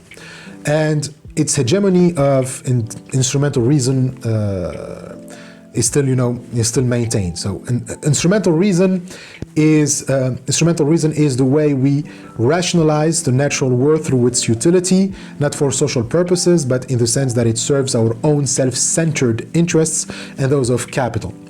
Ecology as a science doesn't question instrumental reason. It just tells it that there are some limits to it. As long as it respects those limits, it can keep viewing the natural world as an instrument, a means to its own ends. So this is basically reformism. We don't get rid of productivism, we just reform it, we put some limits and conditions to it. As long as it respects those limits, it can, enjoy its development without fearing any negative consequences on the natural world, without, compromising the self-generative capacities of the ecosphere. And so this will be state intervention in the form of prohibition, administrative regulations, taxation, subsidies and penalties, channeling consumer behavior and investor decisions to make them, more or less eco-compatible. This is the perspective that we've been criticizing throughout the entire book, because not only it doesn't work, and ecosystems' capacity for self-regeneration and self-reorganization is still getting damaged by technologies. They're still, attempting to rationalize and dominate nature to make it, predictable and calculable. But the most interesting thing in this, according to Gors, is that all these measures to manage the environment, to make it compatible with our human activities, are all done irrespectively of the personal intentions of social actors or individuals. He puts it in another way when he says these regulations have the advantage of leading to the goal of this eco-compatibility without any need for a change in the mentalities, value system, or economic interests and motivations of individuals. Scientific ecology doesn't require a change in our mentalities or value systems or economic interests and motivations. And so the reason why it doesn't require it is because it doesn't require the participation of individuals, precisely. If someone tells you that you don't have to change yourself, it means that you don't have any power or any say in the matter. Someone else will take care of everything. You just keep, busying yourself with whatever it is you are busying yourself with. In other words, you are not needed on this. And so this is why Gors calls this approach the product of a typical anti-political pre-modern conception. The modern individual is involved in political matters. Thus, he must be willing and ready to transform himself in order to transform society along with him. So he needs to reflect on what makes him act the way that he acts. He must seek change on a fundamental level, bringing into question his mentality, set of values, and the economic structures that produce them, capitalism, instrumental values, etc. So the pre-modern conception is a conception in which the individual doesn't exist because he has no freedom. It is the group, the priests, the state, that takes care of business. He just tags and follows along. So this is the Sartrean influence, by the way, on Gors, that man should embrace his condition as free and take responsibility. But this, by this he means, to be political. The other approach, which is, political ecology, requires a deep transformation in the individual's perception of nature, not an instrument of exploit, but an instrument to exploit, but a life world, meaning a world created by our own actions and their outcome. And as such, we need to become fully conscious of them so that our activities correspond to the intentions behind them. In other words, in the life world, social individuals see, understand, and control the outcomes of their acts as they are aware of those outcomes on the natural world and their capacity to self-regulate and generate. And so this is where we get to the political. He uses the definition of philosopher Dick Howard, which defines politics by its bipolar structure as the ever renewed public mediation between the rights of individuals based on their autonomy and the interest of society as a whole, which both founds and conditions those rights. So the interests of society founds and conditions the rights of individuals based on their autonomy. The individual gets those rights because he is autonomous, as self-regulating. So this is the modern conception of the individual. And it is within the mediation that is constantly renewed between the individual's right and social interest that politics take place. It is within this tension of the two poles that we have politics and modernity. The rights of individuals and the interests of society are always in tension, always in negotiation, and politics is the medium by which those negotiations occur. And so it is after that definition that Gors says that any approach tending to abolish the tension between those two poles is a negation of both politics and modernity. This is what scientific ecology leads to, a denial of that tension.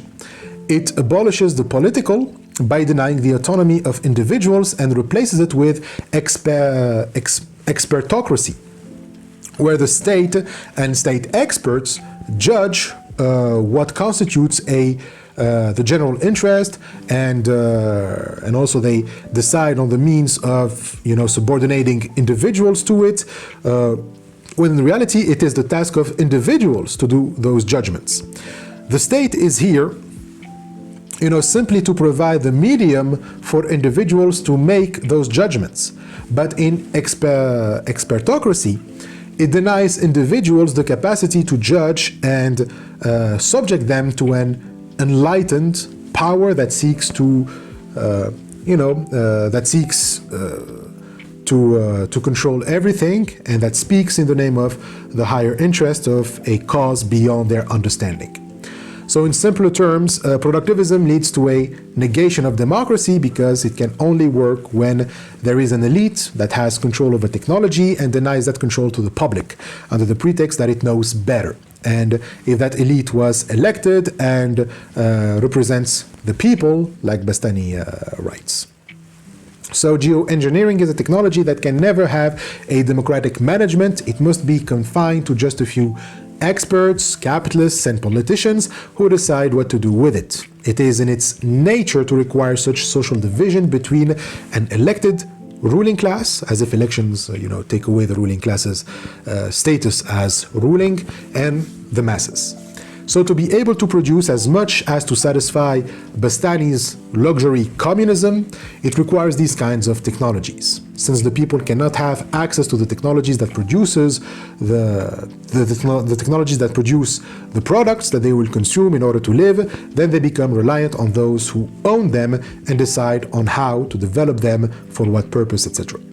So this obviously denies people a voice in these matters, making them completely dependent on those at the top.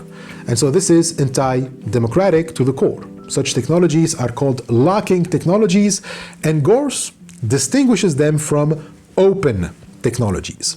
So open technologies are those that involve exchange with others, that relate to communication and cooperative industry. By contrast, locking technologies are those that divide people, that turn users into slaves and monopolize the provision of products and services. So these are concepts that he took from another great influence on him, so Ivan Illich, the same that we mentioned earlier. So Illich didn't use the term open and lock-in technologies, but convivial technologies, which increase, the field of autonomy, and heteronomous technologies, which, restrict or suppress the field of autonomy. So you'll find this in Gors's introduction in Ecologica, which is an in ecological, so which is an interview with journalist Mark Robert, and where he also addresses what he thinks of communism, saying that he never attacked communism but vulgar Marxism, exemplified by the Maoists and the Soviet Union. So that's the view that the working class must seize the means of production, like soldiers seize the army. They take the means of production as they are in capitalism, as locking technologies, without changing them. And so Gors is against this. He would see this as trying to use locking technologies. So open technologies, in Gors's words, are ones that promote communication, cooperation, and interaction. He lists the telephone as an example of an open technology, but we'll see that it's not just confined to communication technologies. Locking technologies, he writes, are those that enslave the user, program her operations, or monopolize the supply of a product or service. So these are the mega technologies, which he calls monuments to the domination of nature, which deprive human beings of their living environment and submit them to their domination. So geoengineering is obviously a locking technology. It can only exist if there is a separation between conception and execution at its core, which is taken to extreme proportion. And as such, it reduces the productivity of each individual, rendering them completely dependent on this separation and isolated from one another. I said earlier that what we need is also to develop communication technologies. It's precisely for this, the division of labor in productivism needs to isolate workers from one another to hinder cooperation. So the less they communicate, the less likely they will come together and join their skills into one conscious and autonomous social subject. So These are deliberate decisions to resort to geoengineering. It's because such technology can only exist if workers have lost all autonomy and communication with one another in the labor process. These technologies require the inability for coordinated labor by those who perform the labor, which is an inability that amplifies if the same happens to consumption as well. Even those doing the consumption, by also dividing their tasks, we make the laborers even more powerless. Another example Saito gives is nuclear power. Gores also lists it as a locking technology, saying that it radiates totalitarianism through society in the form of secrets, lies, and violence. Nuclear power is also a locking technology sold as a green energy, just to reassure public concerns and exempt them of any moral guilt. Again, it relies on the fact that, I mean, it relies on the fact that we trust the words of politicians. They tell us, don't worry, we know what you are doing. Nuclear energy is green energy. You can go back to what you do without a single care in the world. So nuclear technology obviously requires that we trust blindly in politicians, since it's an energy whose production can never be democratically managed, because contact with such energy is very dangerous. So for security measures, nuclear energy has to be isolated from the general public, and information about it is always kept classified and tightly controlled. If this is the kind of energy that is required for the imperial mode of living, then the price to pay for maintaining such a lifestyle is not only it's not only sustainability that elites keeps trying to undermine and cover up the unsustainability of such energy, but it's also our powerlessness. Okay, this is without, of course, even mentioning the risks of major accidents to occur, which can turn once perfectly fertile and lively zones into dead zones, like Chernobyl, kill or injure workers at the power plants, expose hundreds if not thousands to cancer, and displace hundreds of thousands of people from their homes, not to mention the government cover-up of such disasters. We often hear people complain that technology and science shouldn't serve ideology precisely for these risks, and yet elites always gaslight us into not being objective, when it is always them who are, incapable of separating ideology and technology, or technology and politics. But that's what you get in top-down politics of centralized control. Technology and politics cannot be separated. That's not to say that open technologies are separate from politics. The criticism here is that the elite wants us to believe that politics and technology are separated to cover the fact that they are using technology compatible with their political interests. Politicalism needs to sell this myth of objectivity so that we cannot accuse them of ideologically using technology and science to grow their power and control. Open technologies are indifferent in that regard. They too use technology for political gains because there is no separation between the two. The difference is that open technologies guarantee the political interests of everyone, as long as those interests don't require that others get fucked up. The political interests of politicians and capitalists require that most of us live in unsustainable environments, in constant competition for resources, in inequality and servitude. And so the kind of political interests put forth by open technologies, however, guarantees the opposite, that political interests will be about ecological sustainability and equality and freedom. So to point to the fact that technology and politics are never separated isn't to say that we should separate them, but that we'd be wiser in how the two are interconnected. Like Saito says, specific technologies demand specific forms of politics. In the context of climate change, technologies like geoengineering and nets are democracy negating, locking technologies par excellence. So the question isn't whether or not we develop technologically, but which kind of technology we should develop, open or locking technologies. Clearly, open technologies are the ones we should develop because they foster equality, freedom, and are sustainable. And by contrast, locking technologies are not compatible with the communal management of the commons and are destructive to the environment. They foster neither equality, nor freedom, nor sustainability. All right, so we're almost done. So locking technologies are simply incompatible with the Earth's metabolism. They disrupt it completely. Geoengineering, for example, causes irreversible transformation in the very functioning of the Earth, which is already, what we are struggling with. Capitalism, from its beginning, relies on locking technologies, and those already cause the metabolic rift that we are now experiencing in climate change. The accelerationist solutions are basically calling for more locking technologies to fix the damage that older locking technologies have caused in the first place. But by fixing isn't even, by fixing, it doesn't mean that it's going to restore the metabolism of the Earth back to how it was. No, it is to further change it, to further disrupt it, and therefore they disrupt social metabolisms and the metabolism between man and nature. And again, none of this is necessary. We're not, compelled by necessity to go down this path. We can just, switch to open technologies, but that requires giving up on the imperial mode of living and on economic growth, which means, giving up on capitalism altogether, which apparently some are not willing to accept. So we are heading towards self-annihilation so that some can enjoy luxury food and shit. So as Saito says, before we rush headlong into the depending on geoengineering to save us from the mess we've created by pursuing economic growth at all costs, we should stop and ask ourselves, aren't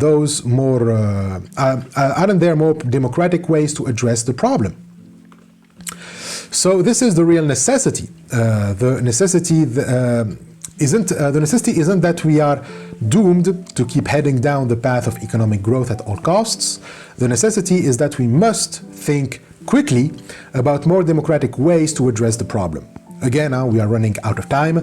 The more time we waste in contemplating solutions like accelerationism or green Keynesianism, the closer we get to the point of no return.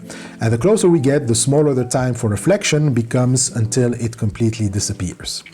So we must not lose the opportunity to transition to democratic technological management. When the crisis keeps getting worse, more people will prioritize simple survival because we'll no longer have the luxury to stop and reflect on that, democratic shift. We will then be living in those, three futures we mentioned in the chapter on degrowth capitalism. Either we end up in climate fascism or barbarism, a war of all against all to secure the very scarce resources left to survive, or we call for an iron-fisted leader who will, drastically curtail our freedoms to save us. So that's the anti-democratic authoritarianism founded on chauvinism, on chauvinistic nationalist sentiment. In short, climate Maoism, which is still top-down approach, so it will have to rely on locking technologies as well, which won't, close the metabolic rift anyways. So, again, the only viable option we have is just future four, the fourth future, degrowth communism, the communal management of commons and technology, so open technologies and democratic management.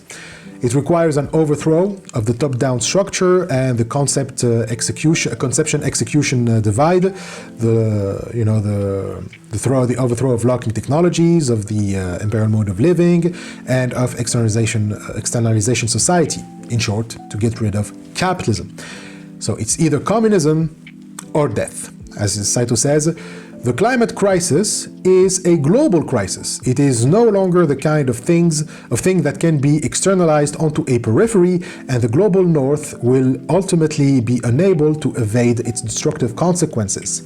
What we are facing is a test to see if all of humanity can work in solidarity to prevent the worst-case scenario from coming to pass. It is precisely because we are being tested this way at this moment that we cannot turn to locking technologies like geoengineering and nets that prioritize the welfare of those living in the developed world at the expense of those living in the designated exterior. So the switch to open technologies will require a revival of our imagination. But what does that mean concretely? It's not just the possibility of imagining alternative futures without capitalism. That, in fact, it's possible. What seems to be impossible is to imagine one realistically, one that we can actually live in. Locking technologies don't really rob us of the faculty to form images of the future. After all, we never produced more sci-fi movies than in the age of locking technologies. And it is a fact that it is through the development of technology that imagination grows. Technology opens new possibilities, new arrangements of the world that we could never suspect before. And therefore, it stimulates imagination because of the wider range of possibilities we now have with technology. So whenever a new technology is discovered, it is praised and ballyhooed for its ability to make us, conceive of previous unimaginable futures. That's true. And so when you see the production in the media of all the sci-fi stuff, which always comes with the feeling that it can become a reality, you cannot resist saying that we are really living in a technological revolution. But when Saito uses the expression technological revolution, he puts revolution into quotation marks.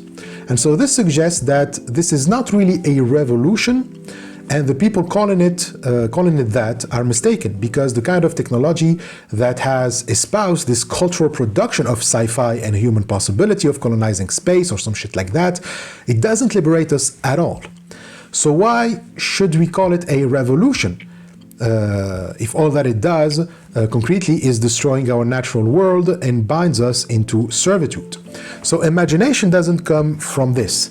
Imagination that would, really be flowing from an actual technological revolution wouldn't really be about human hubris or aliens or unlimited resources. True imagination is one in which humans have a sustainable interaction with the natural world and between themselves. It's about imagining a society where we are free and equal in a sustainable way.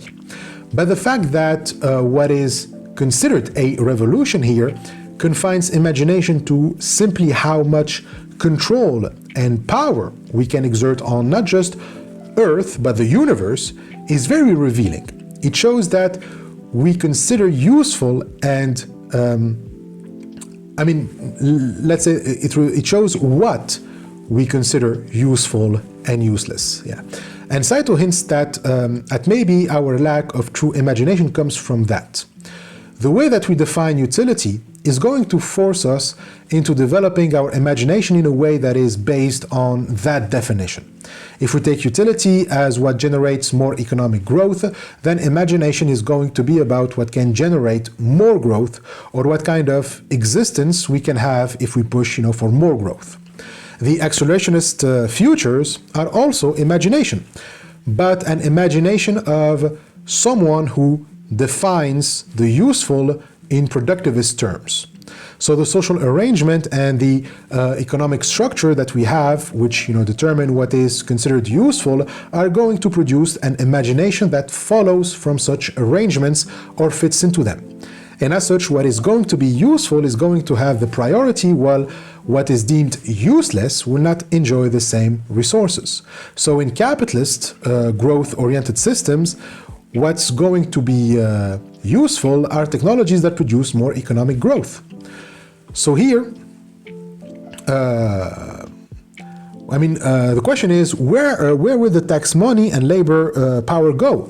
Again, let's not forget that the politicians and experts who decide on everything to do technologically wise, what technology to make, how to make it and why, is all funded by the taxpayers' money. Literally, the government is telling you to give me your money and labor power and trust me with it. So where all of that will go? Well, to further research, to develop even more locking technologies. The point of the game is to maintain that hierarchy. It is taken as a given. The damn hierarchy stays, like Jordi Moronson says. It must remain at all costs. So in this scenario, what is going to be considered useless? Well, we already know. The humanities, for example, are always struggling with budget cuts. Social security and welfare programs are constantly under attack. Institutions that foster care and democratic management and dialogue must receive as little funding as possible, etc. Precisely, the technologies, institutions, knowledge that will foster the kind of imagination we truly need, because they are incompatible with eternal economic growth, and the damn hierarchy must be buried. Thus, our capacities for imagination that tends, to those post-capitalist alternatives are inhibited. They can only remain superficial and utopian, almost idealist and unrealistic. Take the humanities that are constantly being attacked and closed as college departments under the label they are useless, while all the funds go to technology and science.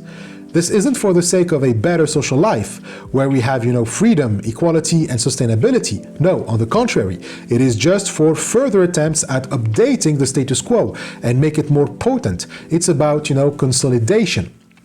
Everything that is being promoted and praised as liberating the forces of our imagination, isn't imagination at all. It's nothing but updating the old structures and adapting it to the present crisis. So in the end, we are not only not solving the crisis, but we are making the very thing that is causing it more powerful. So the lack of imagination is precisely this. It's a lack in imagining an alternative that is fundamentally different from the status quo. It's not imagining a better version of what we have. It's imagining a radical rupture.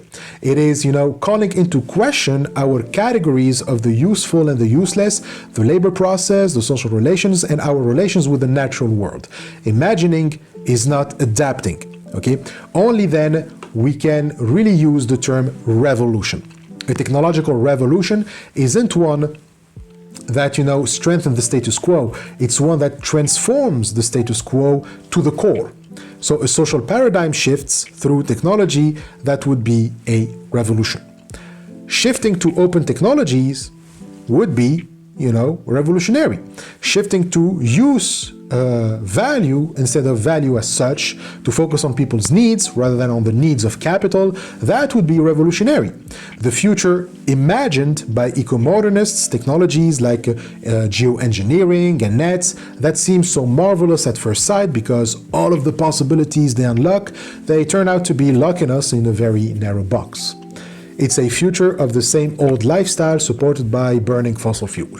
This isn't imagination, it's just a dream that will always remain a dream. Locking technologies only sell us dreams of men standing on top of everything. It just sells us dreams of infinite power. It simply arouses our sexual desires for domination and nothing else. Okay, the dream sounds nice, it promises to turn us into superhumans, into Promethean gods, but while we dream, the reality is that we are self-destroying.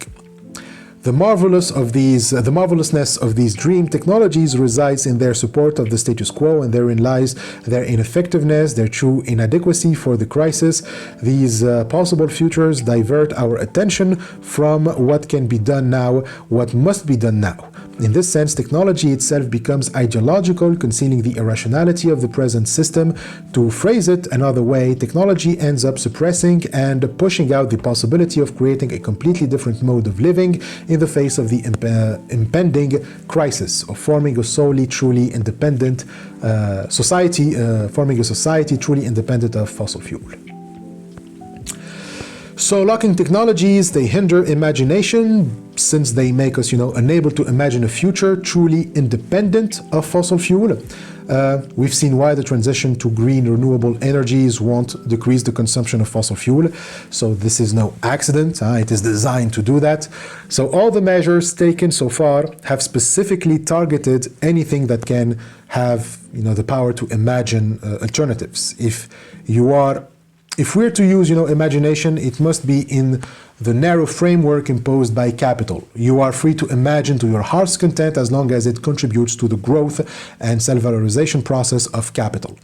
Locking technologies give this power to politicians and politics and capitalists with their, specialists and their experts whose job and expertise is just to convince us to accept these terms and to provide the best, most efficient ways for capitalist entities and government to foster economic growth.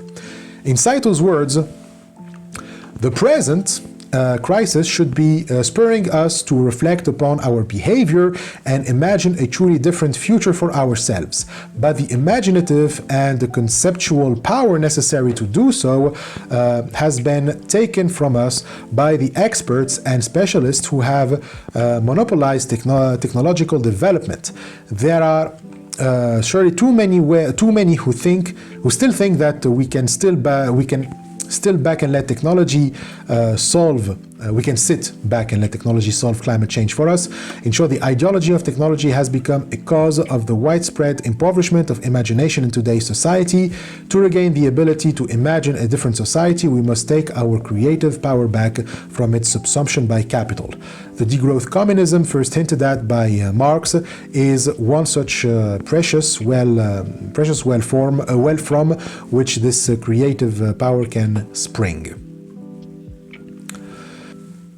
So now that we understood the argument of left accelerationists and ecomodernists like Bastani and Latour, we can move to the theme of abundance. So remember that this is what luxury communism promises, abundance.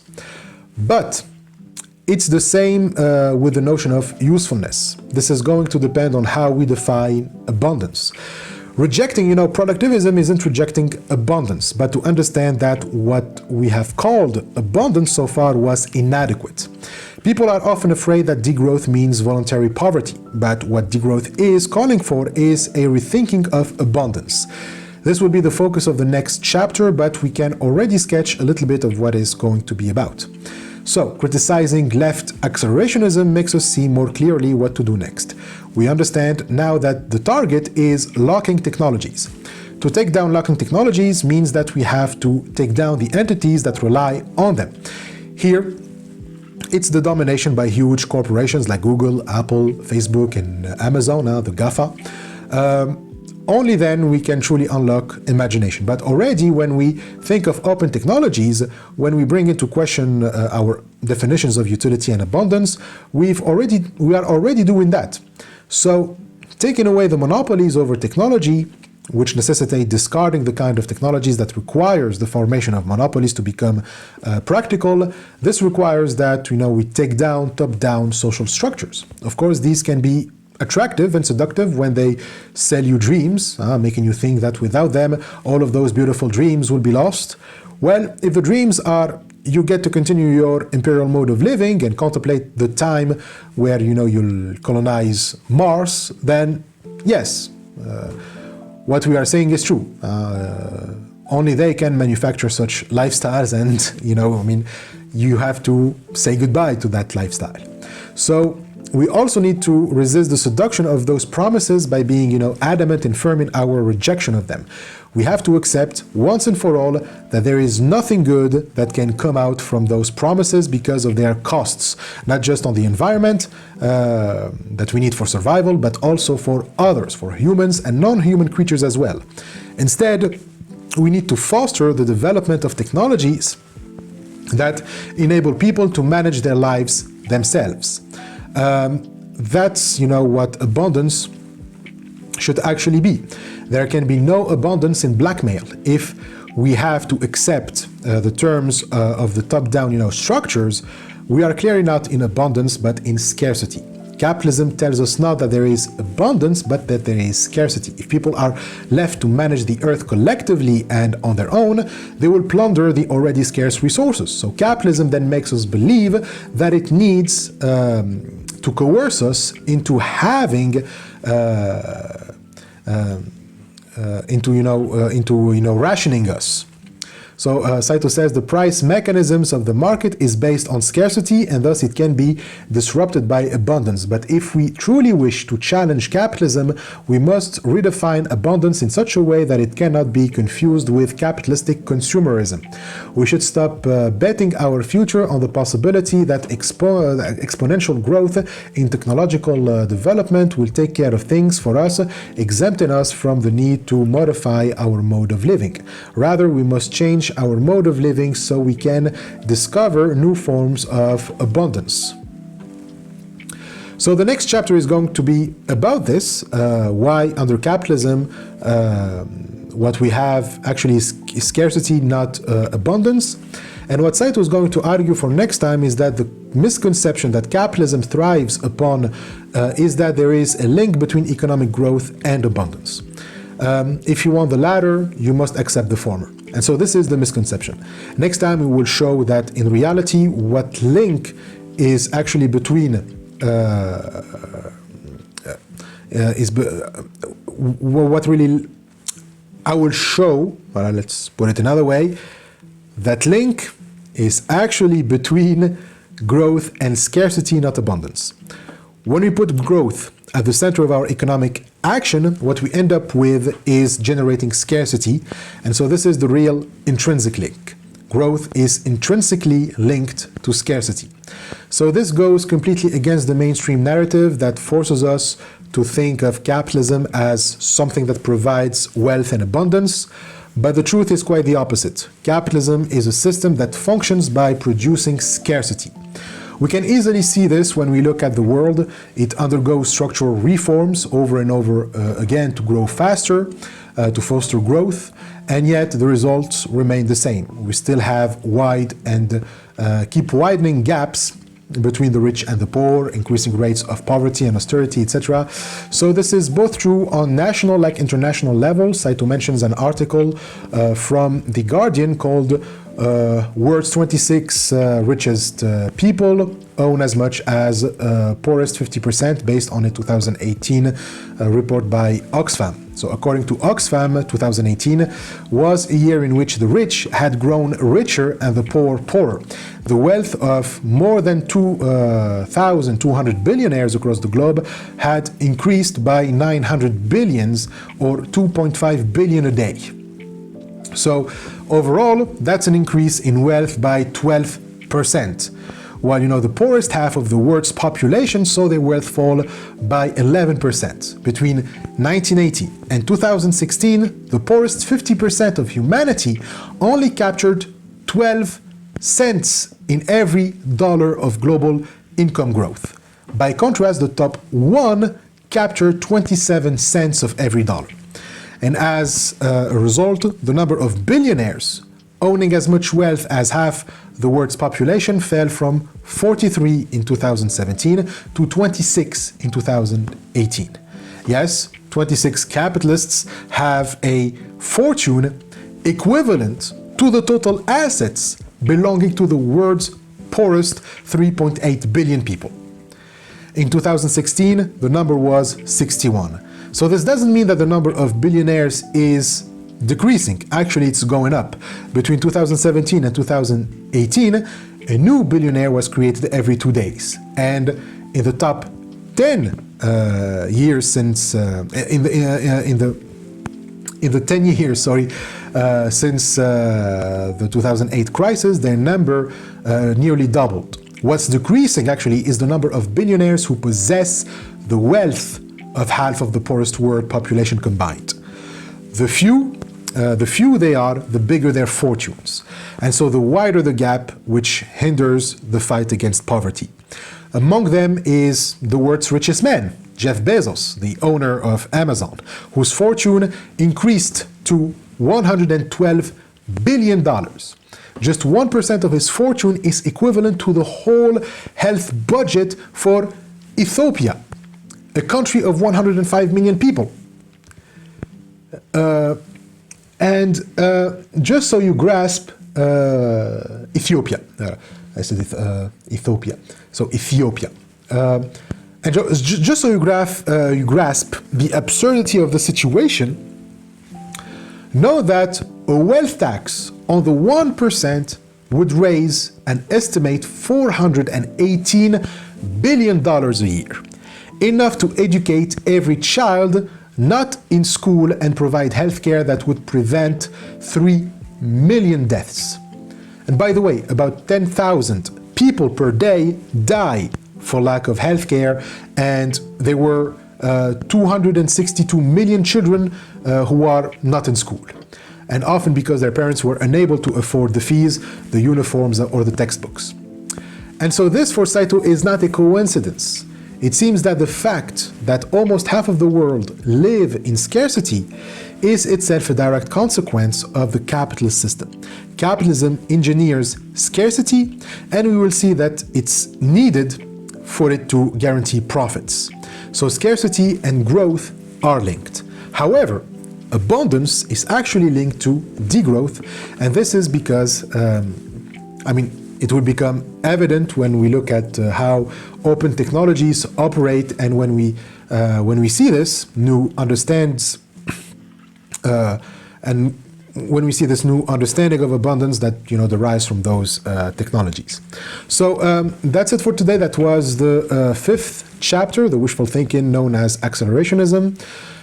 Next week we will start reading from the sixth chapter about capitalism, scarcity, and communism's abundance. So we will stop here. I hope that you enjoy this video.